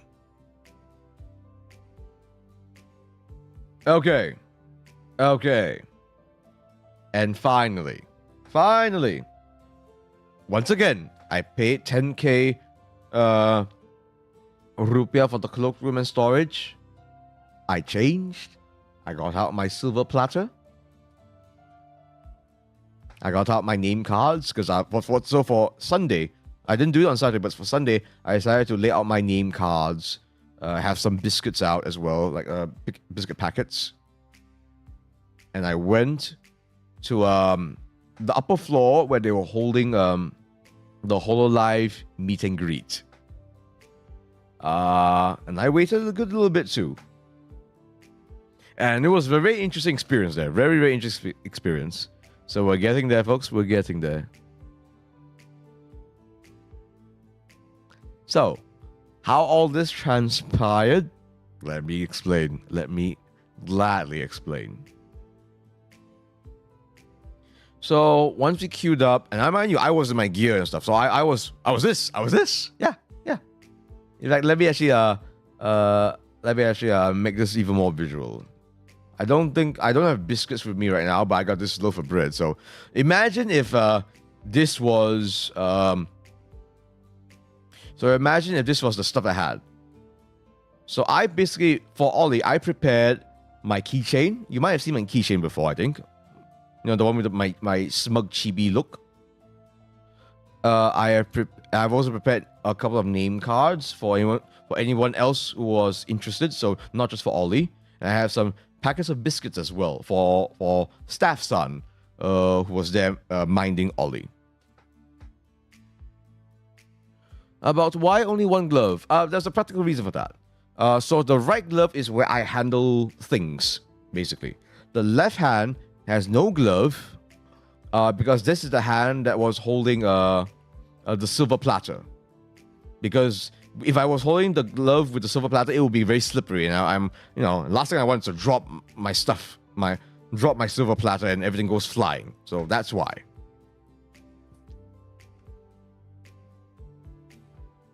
So once I queued up, and I would actually say there wasn't a lot of people actually.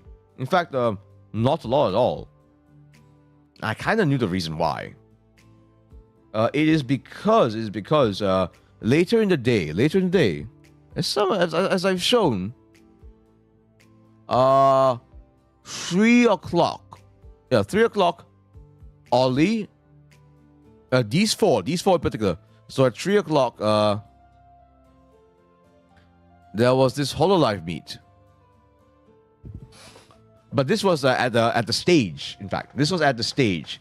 So I got a one-on-one HoloLive meet in the afternoon around 12 or 1 o'clock. 12 p.m. if I'm not wrong.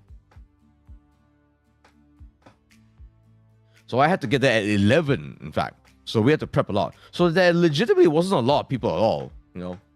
So my queue wasn't really, really long. So which really goes to show that so this was really a lucky draw. There was not much of a chance. So you had to pay a good bit of money. I think 450 rupiah, and then for it. But before that, you had to go through a lucky draw first. So I somehow got in. I don't know how. I don't know why they accept a foreigner into this. And once they accepted it, I credit Rinchan. Rinchan actually helped me pay for it. In fact, and I had to. And mind you, I paid her back too. So on Saturday I paid her back too. Yeah, so that's another major thing I did for Rinchan. I paid her back on that day. Yeah, I was really, really lucky. The level of coincidence here is just insane. You'll see. Okay, so and the staff member that was minding Ollie's room. So there was Rene, Risu, Kobo, and Ollie. Right? I chose Ollie. Why? I think it's because amongst all these four, Rene obviously is very willing to reach out to international audiences, and I would say so is Risu. In fact, I chose Ollie. I think it's because out of everyone, I identified with the most emotionally. I will explain why when I talk about meeting Ollie. Just bear with me here. So the lady that was minding us was very nice, but she made it very, very clear. you must follow the rules that were laid out in the email. Okay? Very, very strict. Okay? You gotta follow the rules. Okay? Wait your turn. Ask for the manager's permission for this and that. Because if you were to do anything wrong, break any of the rules, and this is what the staff member said. There was an incident where someone took a photo without the lady's permission, without the manager's position. So I believe the person in the room that I was with was one of the managers, and once the manager found out, the manager basically requested for his socials, his emails, his and contacts, and blacklisted this person, just straight up blacklisted. Okay. So very, very strict. Okay, this was one of the few. This was not on Indonesian/Malaysian time. This was very, very strict, and we started pretty much on time. And so we queued. I was not the first, so I waited. I think I was like the 5th or 6th, if I'm not wrong. There were some folks that were a lot earlier. So whilst I waited, I actually struck up a conversation with some folks because they noticed that some folks definitely had some Ollie merch, but I was the only one in like this, Oh yeah, but actually no, there was one other girl who had a very cute Nahida outfit as well. But Nahida, me, of course, I'm the one that stands out more. I was legit had a silver platter with me too, so I had a whole getup and stuff. So some folks were really shocked that when I told them that I was arrested, I was like, "Wait, what? You are a pagulat? Oh my goodness, And so I actually so when I got closer into the door, the staff man that was there, I actually chatted with her and stuff. I think she asked me about, what's all this and that, and I offered her a biscuit as well because she was being very nice and all that. And she was quite cute too. Okay, I won't lie. She was very cute and she spoke really, really good English. Yeah, but like no. No. I'm old. I can't. But turns out she's into VTubing as well. So I introduced myself that I'm a wrestler and VTuber as well. She's like Shy Lily. She actually mentions that she even though she was minding for Hololive Meet, she was quite willing to say that she likes indie VTubers as well, like Shy Lily, and she even mentioned an Indonesian VTuber that I forgot the name of actually. Dream something. But yeah. So she actually got my I think she actually added me on Twitter as well, if I'm not wrong. I don't know who exactly, but thank you for adding me on Twitter, Staff Son. Thank you for adding me on Twitter.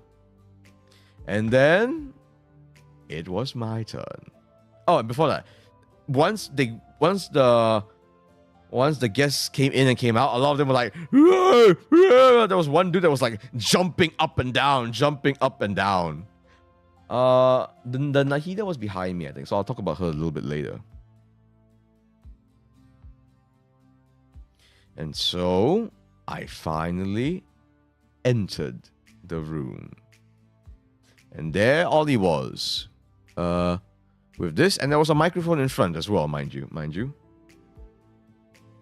And the first thing out of her mouth was Cornelius. And I flipped my wig, if I had a wig. I was like, wait, no, how? Just how? How in the world? I know she does this. Like, I will admit, in the back of my head, of all the four VTubers in this Holo Meet, who would know it would be her, because early on in her VTubing career, she was very well known for being everywhere, popping up in different people's streams and all that, and she's very in touch with the overall VTubing scene, the global VTubing scene, not just Indonesian as well, mind you. And so, and mind you, she even said, yeah, you're the pro wrestling VTuber, right? So she even knew what kind of VTuber I was, okay? So she didn't just know me by name. She actually sort of knew what I was. And I was like, how did you know? I was like, I think I saw you on my TL or something, like a timeline. Hello, I'm back. What did I miss? Not much. Just me talking about crazy Ollie knowing me. Yeah. So, mind you, I watched the debut. It's live, So Ollie and I, we go way, way back. In a parasocial way, of course. And so we chatted. We chatted a little bit. There's one thing I won't mention.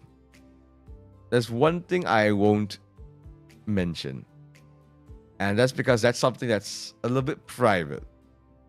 Something to do with the channel. I asked her for some advice. That's the one thing I won't say to you guys. Ranting? I ranted a little bit. To Ollie, like, oh, how did you? Oh, my goodness. Oh, good gracious me. What else do you... I actually asked her, how was Anime Fest Plus? And she was like, she was so impressed with the crowd there. With the Anime Fest crowd, because they were full on and stuff, and they were being so supportive and so reactive, and it was so fun as well.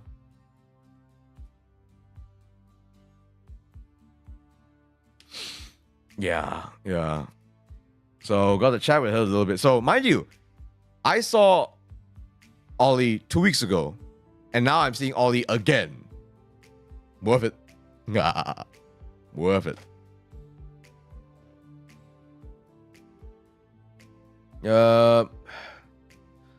Okay, I'll mention one thing. I told her about a clip of her that really, really resonated with me. Really, really resonated with me. And it was about, and this clip basically was her talking about how she was pre-debut in Hololive, where she was very anxious about how she looked, because she's a zombie, right? She had gray skin, she had the crazy eyes and the teeth, so she was actually very worried on how she would appear to the Hololive viewers, whether she would be accepted, because she looked kind of out there, even more out there than the other, or compared to almost everyone else in Hololive, in fact, to the point where like she was like almost, like almost in tears over it too. I think, it really resonated with me in that, and I told her that. I was like, when I told her, I was like, this really happened, right? And it was like, yeah, this happened. No, it happened 3 years ago. 3 years ago, guys. It's a long time ago. So that's how long I've been watching and following Crazy Ollie. Yeah. And then let's see. I think time's up. Yeah. She said her bit about the advice thing, and I give her my thanks. I asked Mane-san how are we doing on time, and said, nope, nearly time. Got time to take pictures, and we did. I wanted to take a little. I actually wanted to take a little video of her saying hello Malaysia, something like that, but Mane-san said nope. So photos it is. And that's what happened.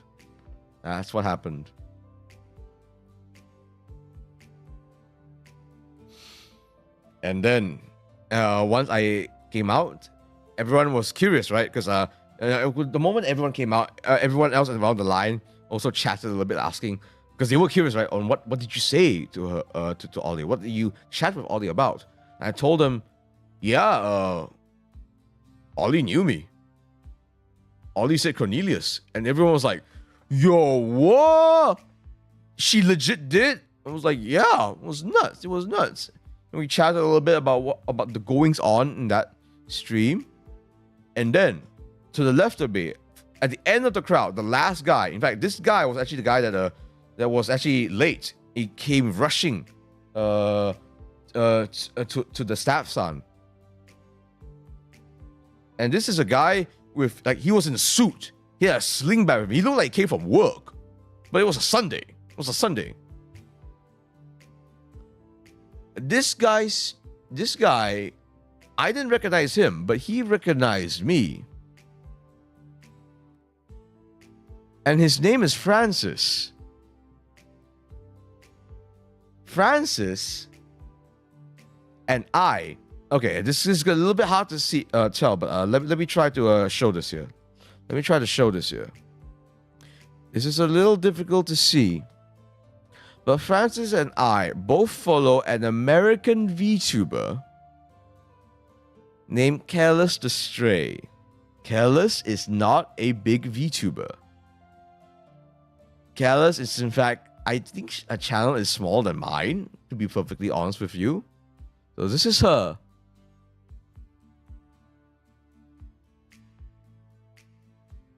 And he brought her to Ollie, or at least a PNG of her.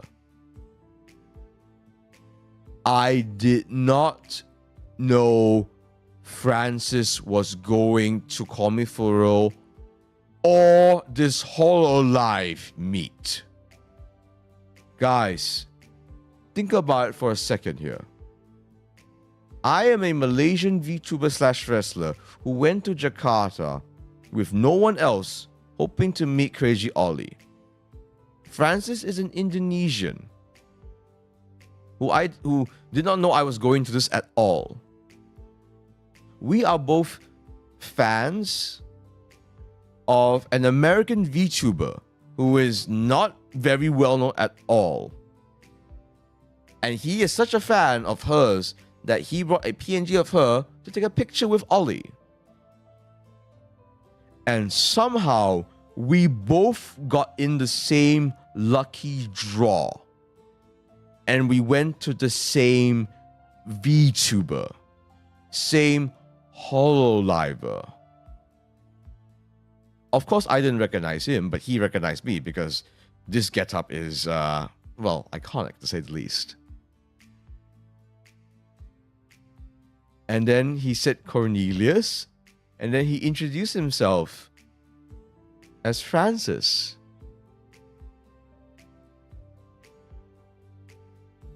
What the absolute?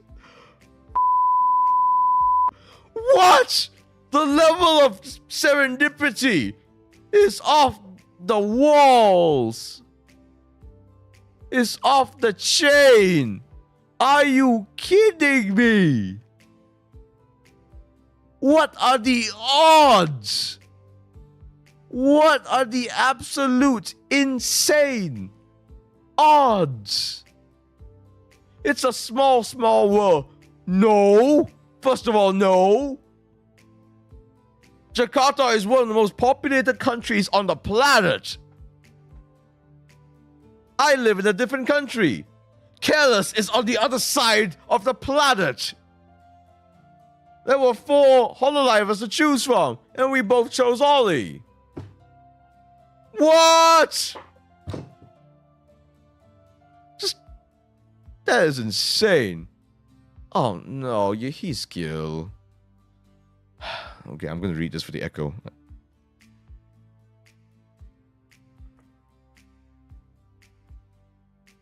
The odds are always low, but never 0. There, you happy? Oh my god. So yeah, I got permission from Careless to show this because she tweeted this too. She tweeted this too. Actually, oh god, that's how I saw this photo. In fact, let me get you Careless's channel. She's a lovely girl. She's a lovely girl. Not a big VTuber, but she's surprisingly spunky. I think that's why I stuck with her for so long. So even though she was a little small, she was a really good talker. She's really friendly. She does a lot of goofy stuff on her channel.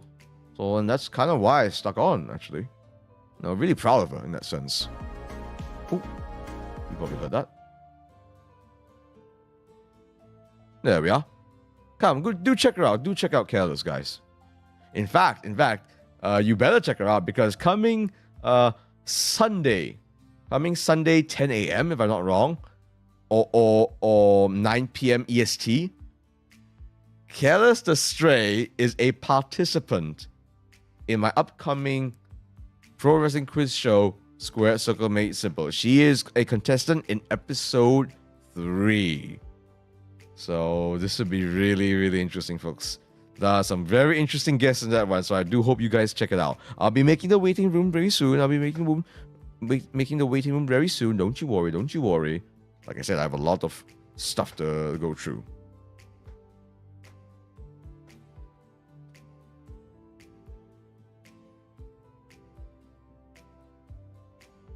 Let's see now. Okay. So we had a nice chat and stuff, and it was like, yo, this is nuts, man. This is nuts. Morning quiz show? Yes, indeed. Yes, indeed. It has to be because, 2 out of 3 of the participants are in American time.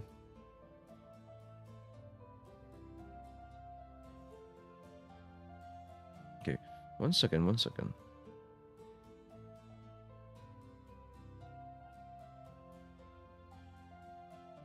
Oh right, and after once I had to chat with Francis, Nahida came out, the Nahida cosplayer, right? And she collapsed. She literally like did a knee slide on the floor. Like, poor thing. She was so like, she was emotionally damaged. Oh gods. Oh right. Saw this guy. So there are remnants of Niji ID across the convention, including this fellow here. Ah, Niji ID staff-san, we do miss you. Some of you might recognize him from Hanamaki's 3D debut, I think.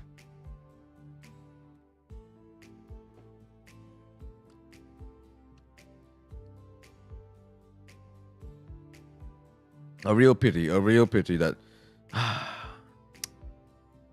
Man, it's crazy too, because I regularly watch Niji ID. Regularly. Oh, and does anyone know who this cosplayer is? She was like really kind too, because like the moment I waved at her, I was like, "Hey, can I take a photo of you?" You know, just a signal to take a photo of her. She like without hesitation picked up a name card, ready to show it off to my camera, you know. And so yes, I had this on my silver platter, gratis. No, I refuse to 07. I refuse to 07 Niji ID right now. It's still alive, okay? There's still plenty of members there, okay? Still plenty of members. I think I saw the Nahida cosplayer when I rest in the rest area. Yeah, that rest area is really nice.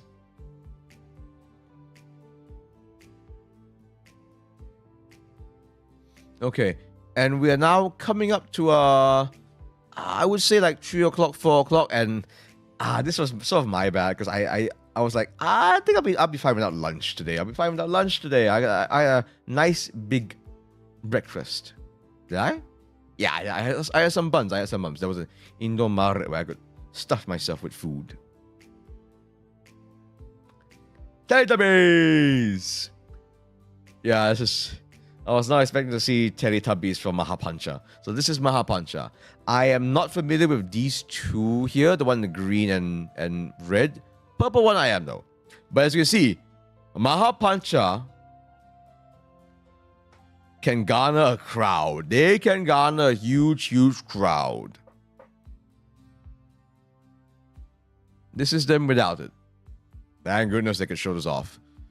I can't remember the names of these two, but Ririsu, aka Madame Susu, I can. Because this is a bit of an interesting story as to how I actually got to know her a little bit. First of all, I was excited that there was a new generation in Mahapancha. I wanted to check them out. Yes, the newest wave, indeed. So I checked out Ririsu, and I found out that she speaks English very well. In fact, it might very well be her first language. Hey, so Now what did I do?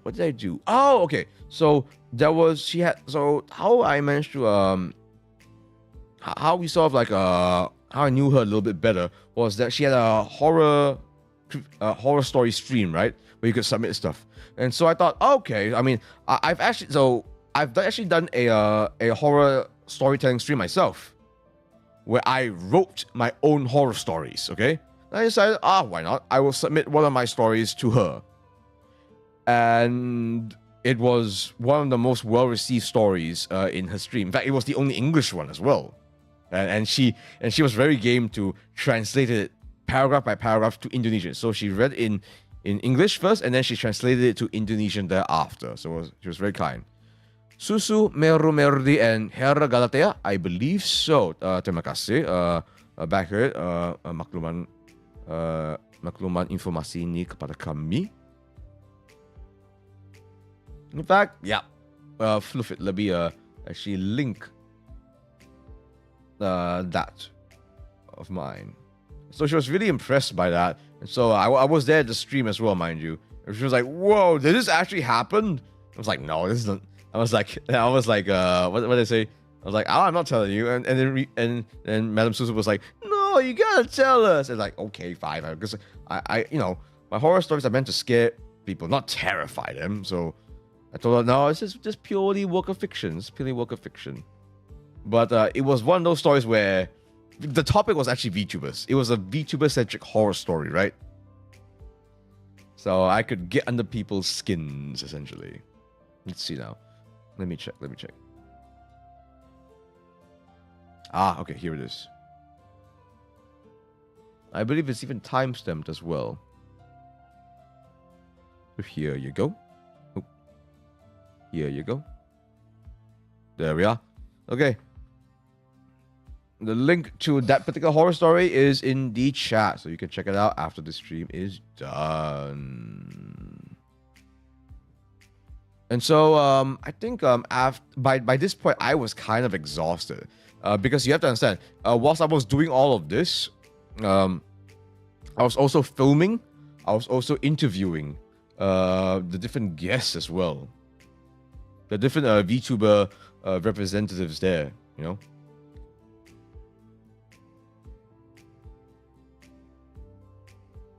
And I also here's the funny thing. I don't have any photos of it, unfortunately. I really wish I took photos of it. I actually got a got another meet and greet, actually, not with a big VTuber, but from a smaller agency that I wasn't really sure of. I think, was it Gaia Pandora?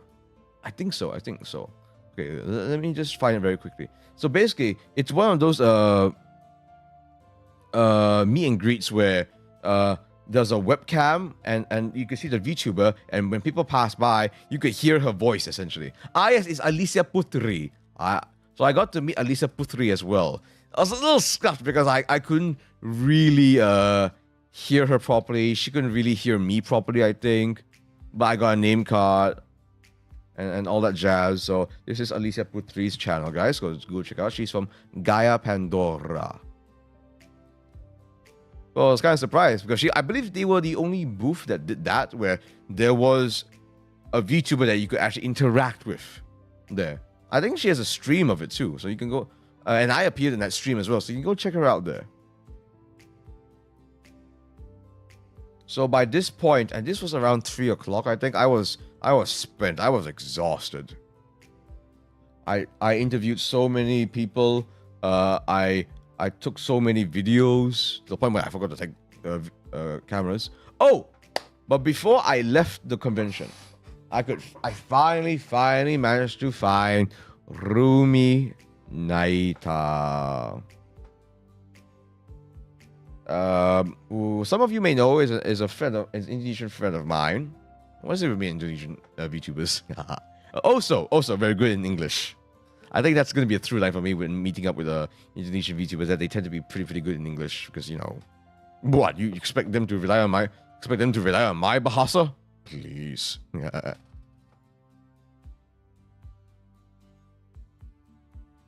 Oh wait, what am I saying? Okay, no, there were two more things. So I got to meet up with Rumi a little bit, and she was hanging with some of her fans. We got to chit chat a little bit. And all that jazz. She was in a, I don't want to say what kind of outfit she was in because it was rather provocative, so I'm not gonna say what it was. But we had a nice little chat. I hung with some of her fans as well, and just moved around in and out of the hall, you know, because it was getting kind of hot at the time. And I hated when she said this. She actually said, no, I think she was talking about like how people perceived me, because you know when people think of me as a wrestler, they think, oh, he's a big dude and stuff, right? And then when they meet me, they're like, oh, you're smaller than I thought. And then I'm like, and then Rumi said, you're the right height, lol. And I'm like, no, I'm not the right height. No, I was just being like, muka masam.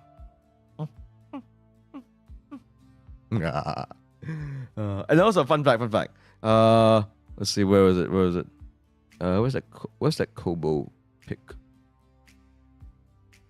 She said that it was very good of me to have written gratis, because apparently, if I had written percuma, which is the word for free in Bahasa Malaysia, that would have meant useless, apparently. Yeah. So luckily I knew the word. I know a surprising number of Indonesian words, including gratis. Fascinating.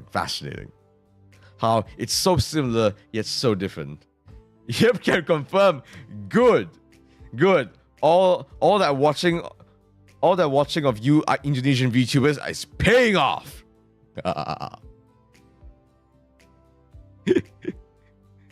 Okay. But eventually I like lost Rumi, because she went one way, I went another, because I realized I had to like go interview a few more people. Oh, you guys are getting kicked out to say.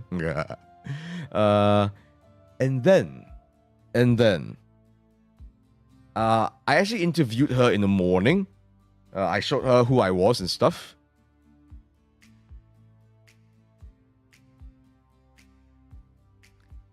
And then I met Apple. Do any of you know who Apple is? Indonesians, you don't have to say, I know you guys know who Apple is. Apple is someone that actually collaborated with Liliana Vampire a long time ago. Quite close to her debut, I think. And Apple is, you can consider her one of the more significant indie VTubers in Indonesia. She used to be part of Rememories, but then she graduated from Rememories, but could still be Apple, you know? Wait, Hiskil, you don't know who Apple is? She's big. She's easily one of the most well-known indie Indo VTubers in Indonesia. She's very funny. You know her as Evelyn. I used to call her Evelyn too, but she loves to go by Apple. I'm trying to copy a laugh. So she saw me in the morning without my wrestling gear, but then in the afternoon, when I was in my wrestling gear, I approached her. And she like, Cornelius, whoa, she freaked out, you know, because like, I don't think she expected me to be in my outfit as well, you know.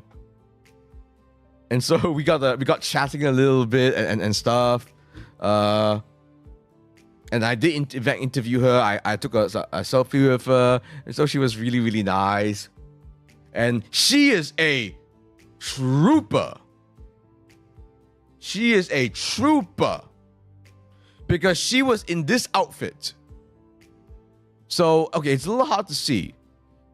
So she was wearing this, you know, her head, and she was wearing essentially like these gloves these long sleeve gloves that covered her entire arms. A full-on skirt and dress. This sort of cloth material was covering her neck as well. She was wearing black leggings. She was completely covered. You could not see a single piece of skin on her at all. Unlike me, where there's plenty of me to go around, right? Right? Easy, guys, easy. But she was completely covered head to toe. So she was completely covered head to toe in day 1 and day 2 as well. Obviously, thank goodness she wasn't there the whole day. She could go in and out and stuff. Apple going skinomito? Yes, but the whole day. Oh, well, at least for like quite a few hours. Quite a few hours. So not for a video, mind you. For a convention. Wow, like a mascot? Yes, like a mascot. And I think it was her too, because she doesn't show it. Oh, this is hilarious. She had a speaker on her. I think that was attached to, maybe there's a microphone in her head, right? Where she could speak to, and then the speaker could transmit her voice. I think she did that because obviously if she would speak through her head, it will come off very muffled. Like, it will come off like this. It will come off like this. But because she was speaking through like a speaker thing, she sounded like she was in a radio. Something like this. So she sounded a little bit like this. Yeah, I'm kidding. She didn't sound like that. She sounded like Apple, but through a radio. Oh, interesting, Backhead. She was indie first, then Rememories, then indie. I think you're right.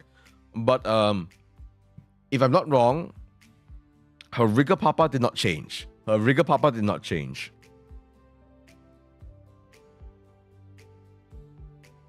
else did she mention anything else to me? I'm trying to recall. I wish I wrote my notes down a little more. Oh, I gave her my keychain. So what happened was, my keychain was buried in I was like, because I think I had a name card and I gave her that. But I realized, it's Apple. I'll give her something extra special. So I had my keychains with me. So I dug it around. So I put my phone on my platter, which is a bit of a mistake because guess what else was on the platter?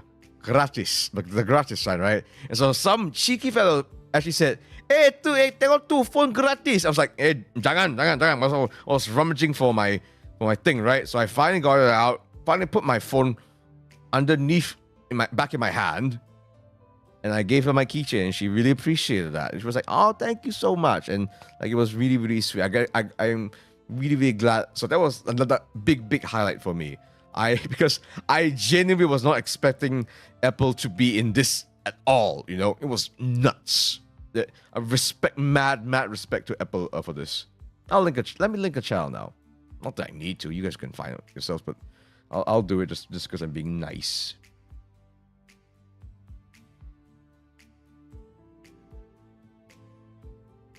Let's see now. Apple VTuber. Hi, hello, Apple. Yeah, she's popping off. She is popping off. Don't put phone on you, but it was a rather just. I didn't want to waste the time. It was a rather like dicey. It was not the what's the word? I didn't want to waste the time and stuff, so I was rushing a little bit. In hindsight, I don't think I had to because I think around that it was 2 or 3 o'clock at the time, and there weren't a lot of people bothering her at the time. I did not want her to really bother her. I could not bother her at all on that Saturday morning because she was swamped with people. There were so many people approaching her, So, yeah, it's a testament to how popular she is. She was very, very well known,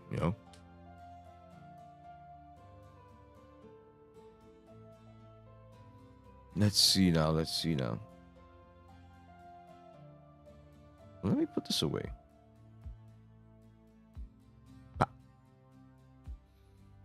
So yeah. Who knows? Let's see. Let me see what else.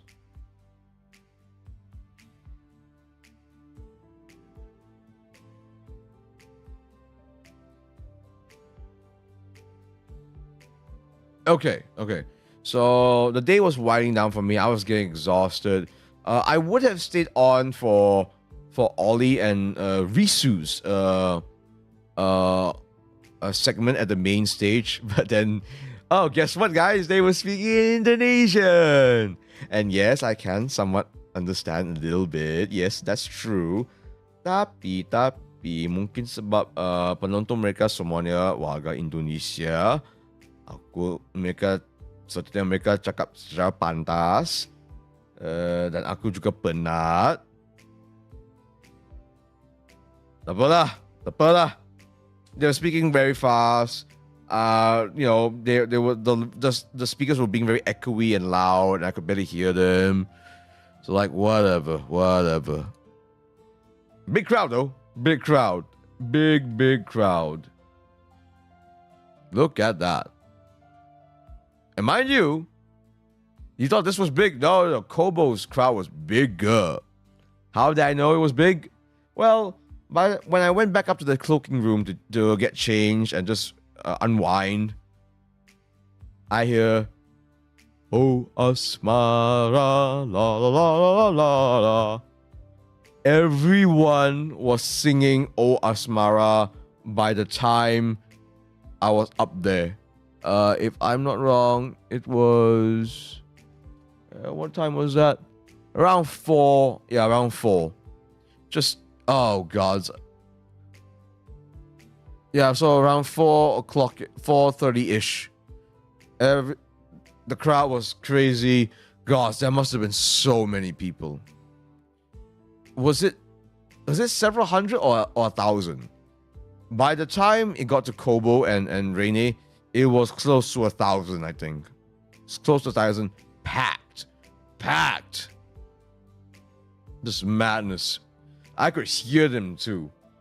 And I was quite far away from the stage as well. A floor up, out of the convention set, out of the exhibition hall, and pretty far away. Just so yeah, I could hear them. It feels like a soccer stadium for a moment. Yes, absolutely. It felt like a soccer stadium. Whew. So I think, and after that, I could finally, after a good while,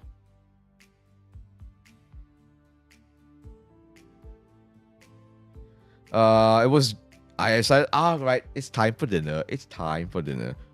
So I went back to Eon, and because Rumi said that she was gonna, Rumi and gang, she said we were gonna meet there around 5 or 6 p.m.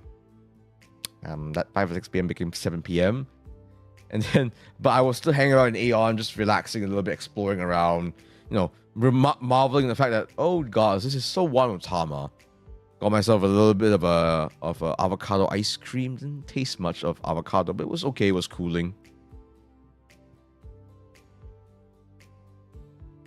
And then I finally met up with her at 7 p.m. And then Rumi was like, "Why didn't you put your luggage back? Isn't it walking distance?" And I was like, "You're right." It just didn't occur to me at all. It absolutely was walking distance. Just didn't occur to me.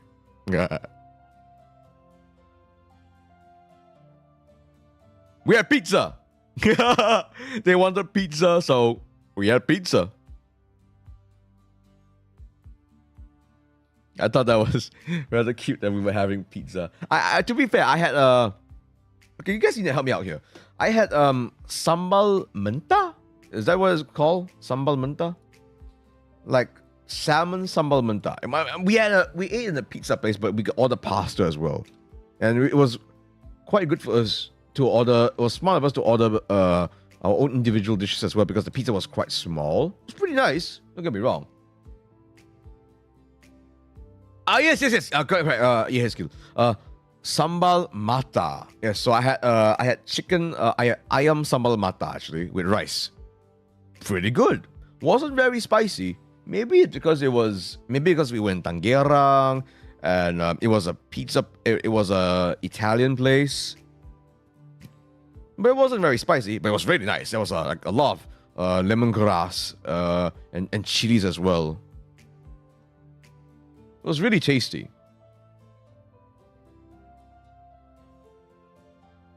Now that I'm looking at the photos on Google Images here, I have a strong feeling that what I had was the very, very, very, very subdued type. It was basically sambal mata for white people. I'm pretty sure it was. Because I could taste a lot of lemongrass. So it was very aromatic. It was really tasty. But I've had spicier food in Malaysia. In fact, I had ayam geprek that was far, far more spicy in Malaysia. Even the bibit goreng with the sambal that they had in the airport was not as spicy as the ayam geprek that I had in Malaysia. And I know for a fact that that this is not because Malaysians eat spicier than Indonesia. No. I've seen enough food documentaries to know that, no, you guys are insane. You guys are nuts. Gotta be gentle for them Westerners. I suppose so. I wanted it a little spicier, actually. Because I can handle a little bit more spice than what was given to me, for sure.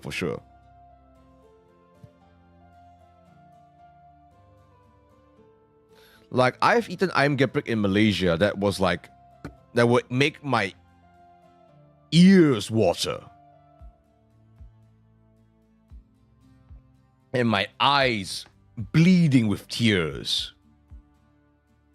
So if I'm having it that bad in Malaysia, I'm sure that the proper authentic ayam geprek and sambal mata is much spicier.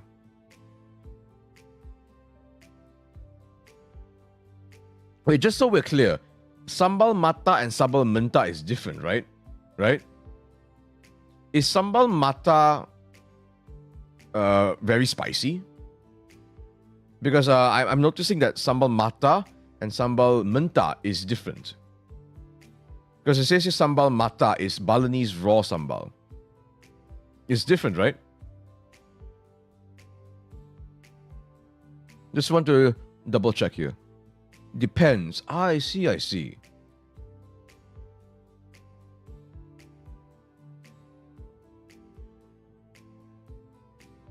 It's different. Okay. So is sambal mata typically very, very spicy, or is sambal menta? Or is it typically less spicy than sambal menta? Which is it now? So yeah. So we had a good time. So most of that time hanging out with Rumi and gang was like, we had this friend of ours, right? Or hers, to be specific. And the whole night we were like, why aren't you a cosplayer? You're like stupid handsome. You're too ganting banget kot. Like he didn't cosplay, but he should have been. He's tall, he's handsome. He's got muscles. You know, he even has a good job on him. Oh, both depends. Oh, I see Fumi. Yeah. He's such a handsome lad. Good lad, too, from what I can tell. Whichever lady gets him, so lucky.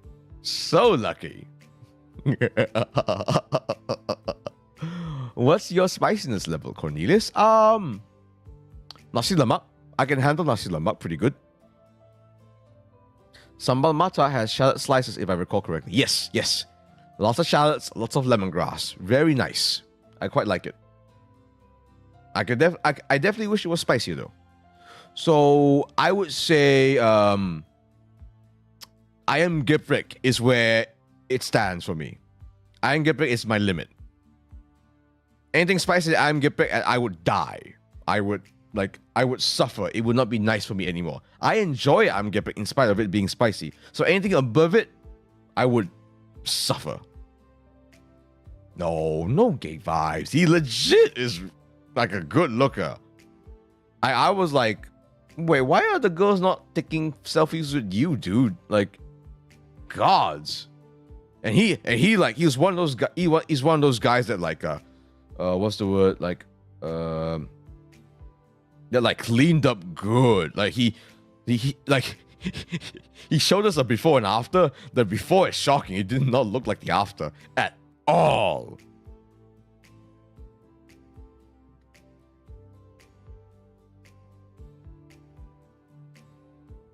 Just appreciating the boys? Yeah, I'm a wrestler. I know how to appreciate the boys. Part of the business. Yeah, Mola. You go there, don't take anything spicy. Just say, enggak mau pedas. Just say enggak mau. Enggak is like tidak, basically. Just say tidak mau pedas. Tidak mau pedas.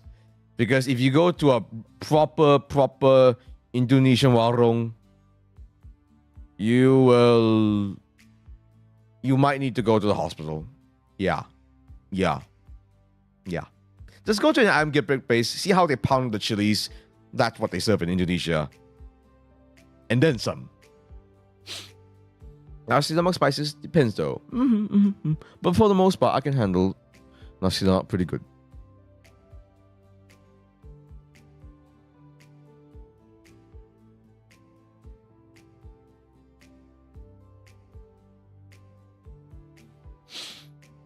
Let's see now.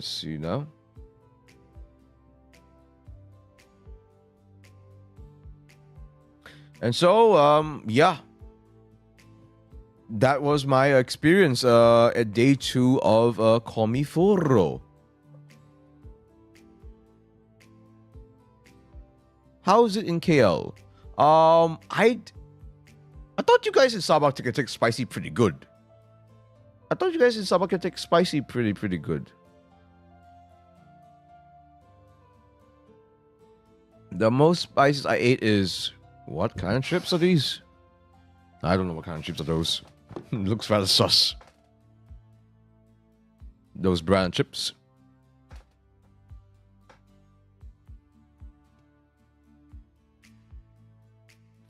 So, oh yeah. So just one last thing before I let y'all go. So there's technically a day 4. Technically it should be like pretty uneventful, right? Just going back to Malaysia. And for the most part, that's true. The departure back to your home country is usually a lot more casual. It's a lot less strict. 18 Jing chips. I'm not familiar with that. It's pink in packaging. Not familiar with that. Doesn't sound spicy to me. So yeah, if you're not used to spice, Jakarta might be a bit tough, because considering that most things are pretty spicy, and I was in the, but I to be fair, in Tangerang, I think it's like Indonesia light. Let's face it, right? Fumi, and back here, do confirm with me, right? Is Tangerang considered like Indonesia light? It feels like Indonesia on easy mode. Is that correct to say? Because you know what happened on freaking day 4? Ah, gods! I wanted to top up my Gojek in Indomaret, but for some reason during that morning, they said that the machine wasn't working, so I couldn't top it up, and that was the only Indomaret in a pretty large vicinity. So I had to pay with cash, and I mentioned, right, that my two go-kart rides that were sussy were because I had to pay in cash. This old gent that was taking me to the airport, mind you, for some reason his e-toll card was not working. It's Jakarta Light, I think. Thank you for confirming this for me, Fumi. Much appreciated. So I that felt so. So this ride from Tangerang to airport, no, we went out of Jakarta Light and into Jakarta Standard, and this dude's e-toll card was not working. He even went to a shop. He literally went, I don't know, it didn't really, he like went over a pavement or something like that, like a pedestrian walk. I think it was normal. It seemed normal, like everyone else was doing it. To park, he went to the shop to top up, I think. Then we went through the toll. It didn't work. It didn't work. So there were cars behind us and stuff. He was honking everywhere driving before that, No. So in Tangerang, the driving was actually fairly peaceful. Once we got out of Tangerang, however, it got. I could see that the driving got a lot more chaotic. Not as bad as Philippines, mind you. In spite of everything, I still say the Filipinos still beats everyone else in Southeast Asia. Yeah, they're crazy. Those Pinoys. With you in tow? Yup. And then, oh God, he went out of this car. He hailed a worker. And then guess what? He was like, hey, do you have cash on you? He was asking me. I know that I had to pay. I know I had to pay for the toll money as well. When I was at the end of the trip. But he asked me whilst we were at the toll station. I was like, what was going on? And so, like, I just wanted this right. And so, yeah, I paid him. And then finally, I don't think his car was working, but the toll finally let us through.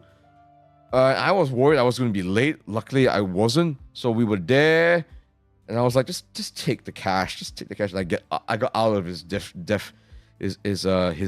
box because like he was. Oh gods, yeah, that whole ride was sus. So yes, guys, if you guys ever want to visit Jakarta or any other parts of Indonesia, download GoPay, go to an Indomaret, and top up with however much rupiah you think you need. It is very useful. You can pay it. You can use the GoPay in Gojek to pay for stuff. You can use it to hail for rides. You can order food deliveries even. All sorts of stuff. Very versatile. Don't pay by cash. Don't pay by cash for Go cars. Don't risk your life. You might get the sussy. You might get the sussy cars instead. And that's the trip. What have I learned from it? The Indonesian VTubing scene is thriving and driving. Very, very exciting stuff. Very, very exciting stuff. Got to make new friends. Got to experience some amazing moments that I don't think will ever happen in my life, in another part of my life. And, got to even grow my channel a little bit too, actually. I gotta admit. Because, as you can see here, last time I streamed, this was about 350. We're at 364 now. Thank you guys for all the support. So, meeting Ollie drove up my... Oh, God. I have never gotten... when I made that tweet, every other time I looked at my phone, there was a notification. It was insane. Oh, okay. Molo's asking something interesting here. You got roped into the Juicy Boys video. What TF happened? Basically, to those who are not aware, let me link that as well. Why not?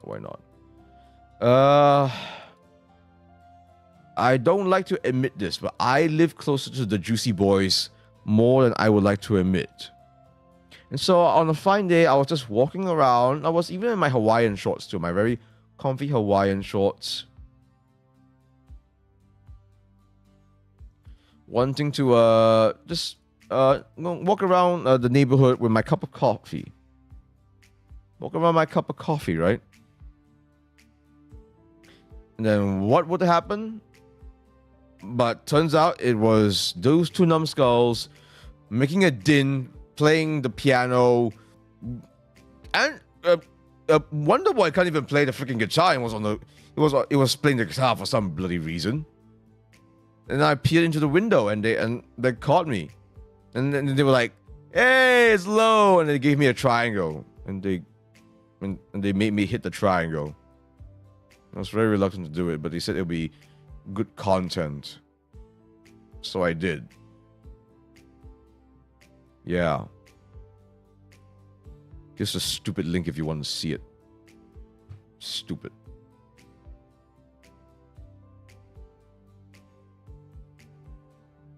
Yeah. Yeah. No wonder you're wearing Hawaiian shorts. Yeah. Yeah. You think I walk around like this in public? I mean, yes, I do. But it depends on the context. It was morning. And I wanted to be in something more loose and comfy, hence Hawaiian shorts. I love me my Hawaiian shorts. You looked really grumpy.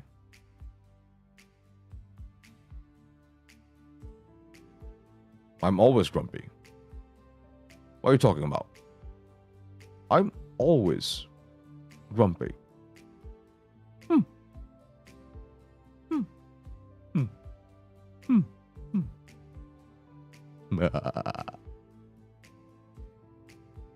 So yeah, that about does it, folks. Ooh. You know what? I should be linking this. This of all things I should be linking on my stream. All right, folks. We've come to the end of it, folks. But before I let you go, do ring the bell icon on this, will you? On this.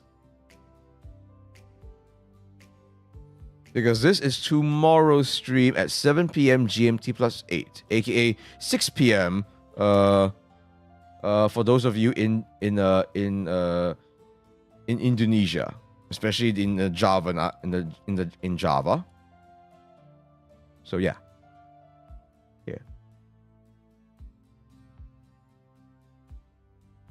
You three are really great dynamic. No, those two are really great dynamic.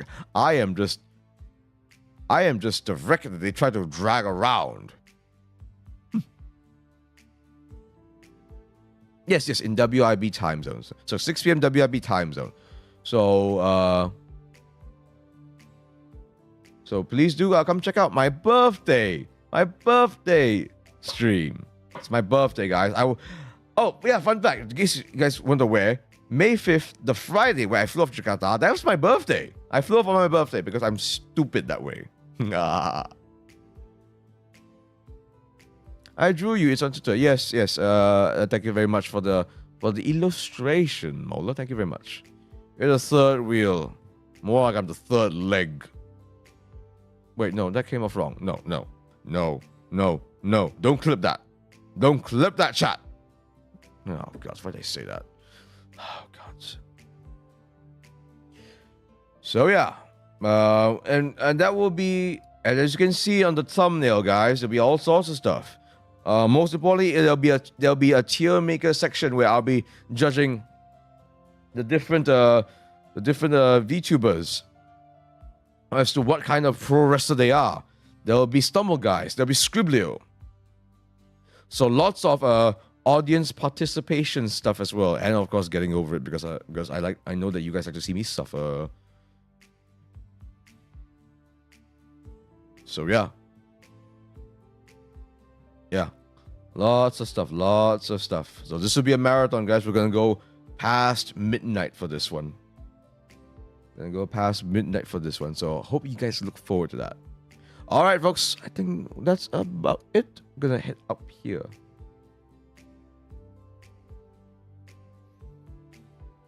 We're excited. Thank you for it. Thank you for that, Mola. All right. Things are winding down now, folks. Things are winding down now. Okay. So, all right, folks. Remember, I hope you guys give this channel your support. Like, share, subscribe, and don't be afraid to leave your comment as well. I'll try to make timestamps for this stream, but if you guys have some of your favorite moments, timestamp it as well. The more, the merrier. Yeah. Looking forward to it. Excellent. All right, folks. Cafe Cornelius is now closing shop. but may Catholic Cornelius never close in your heart.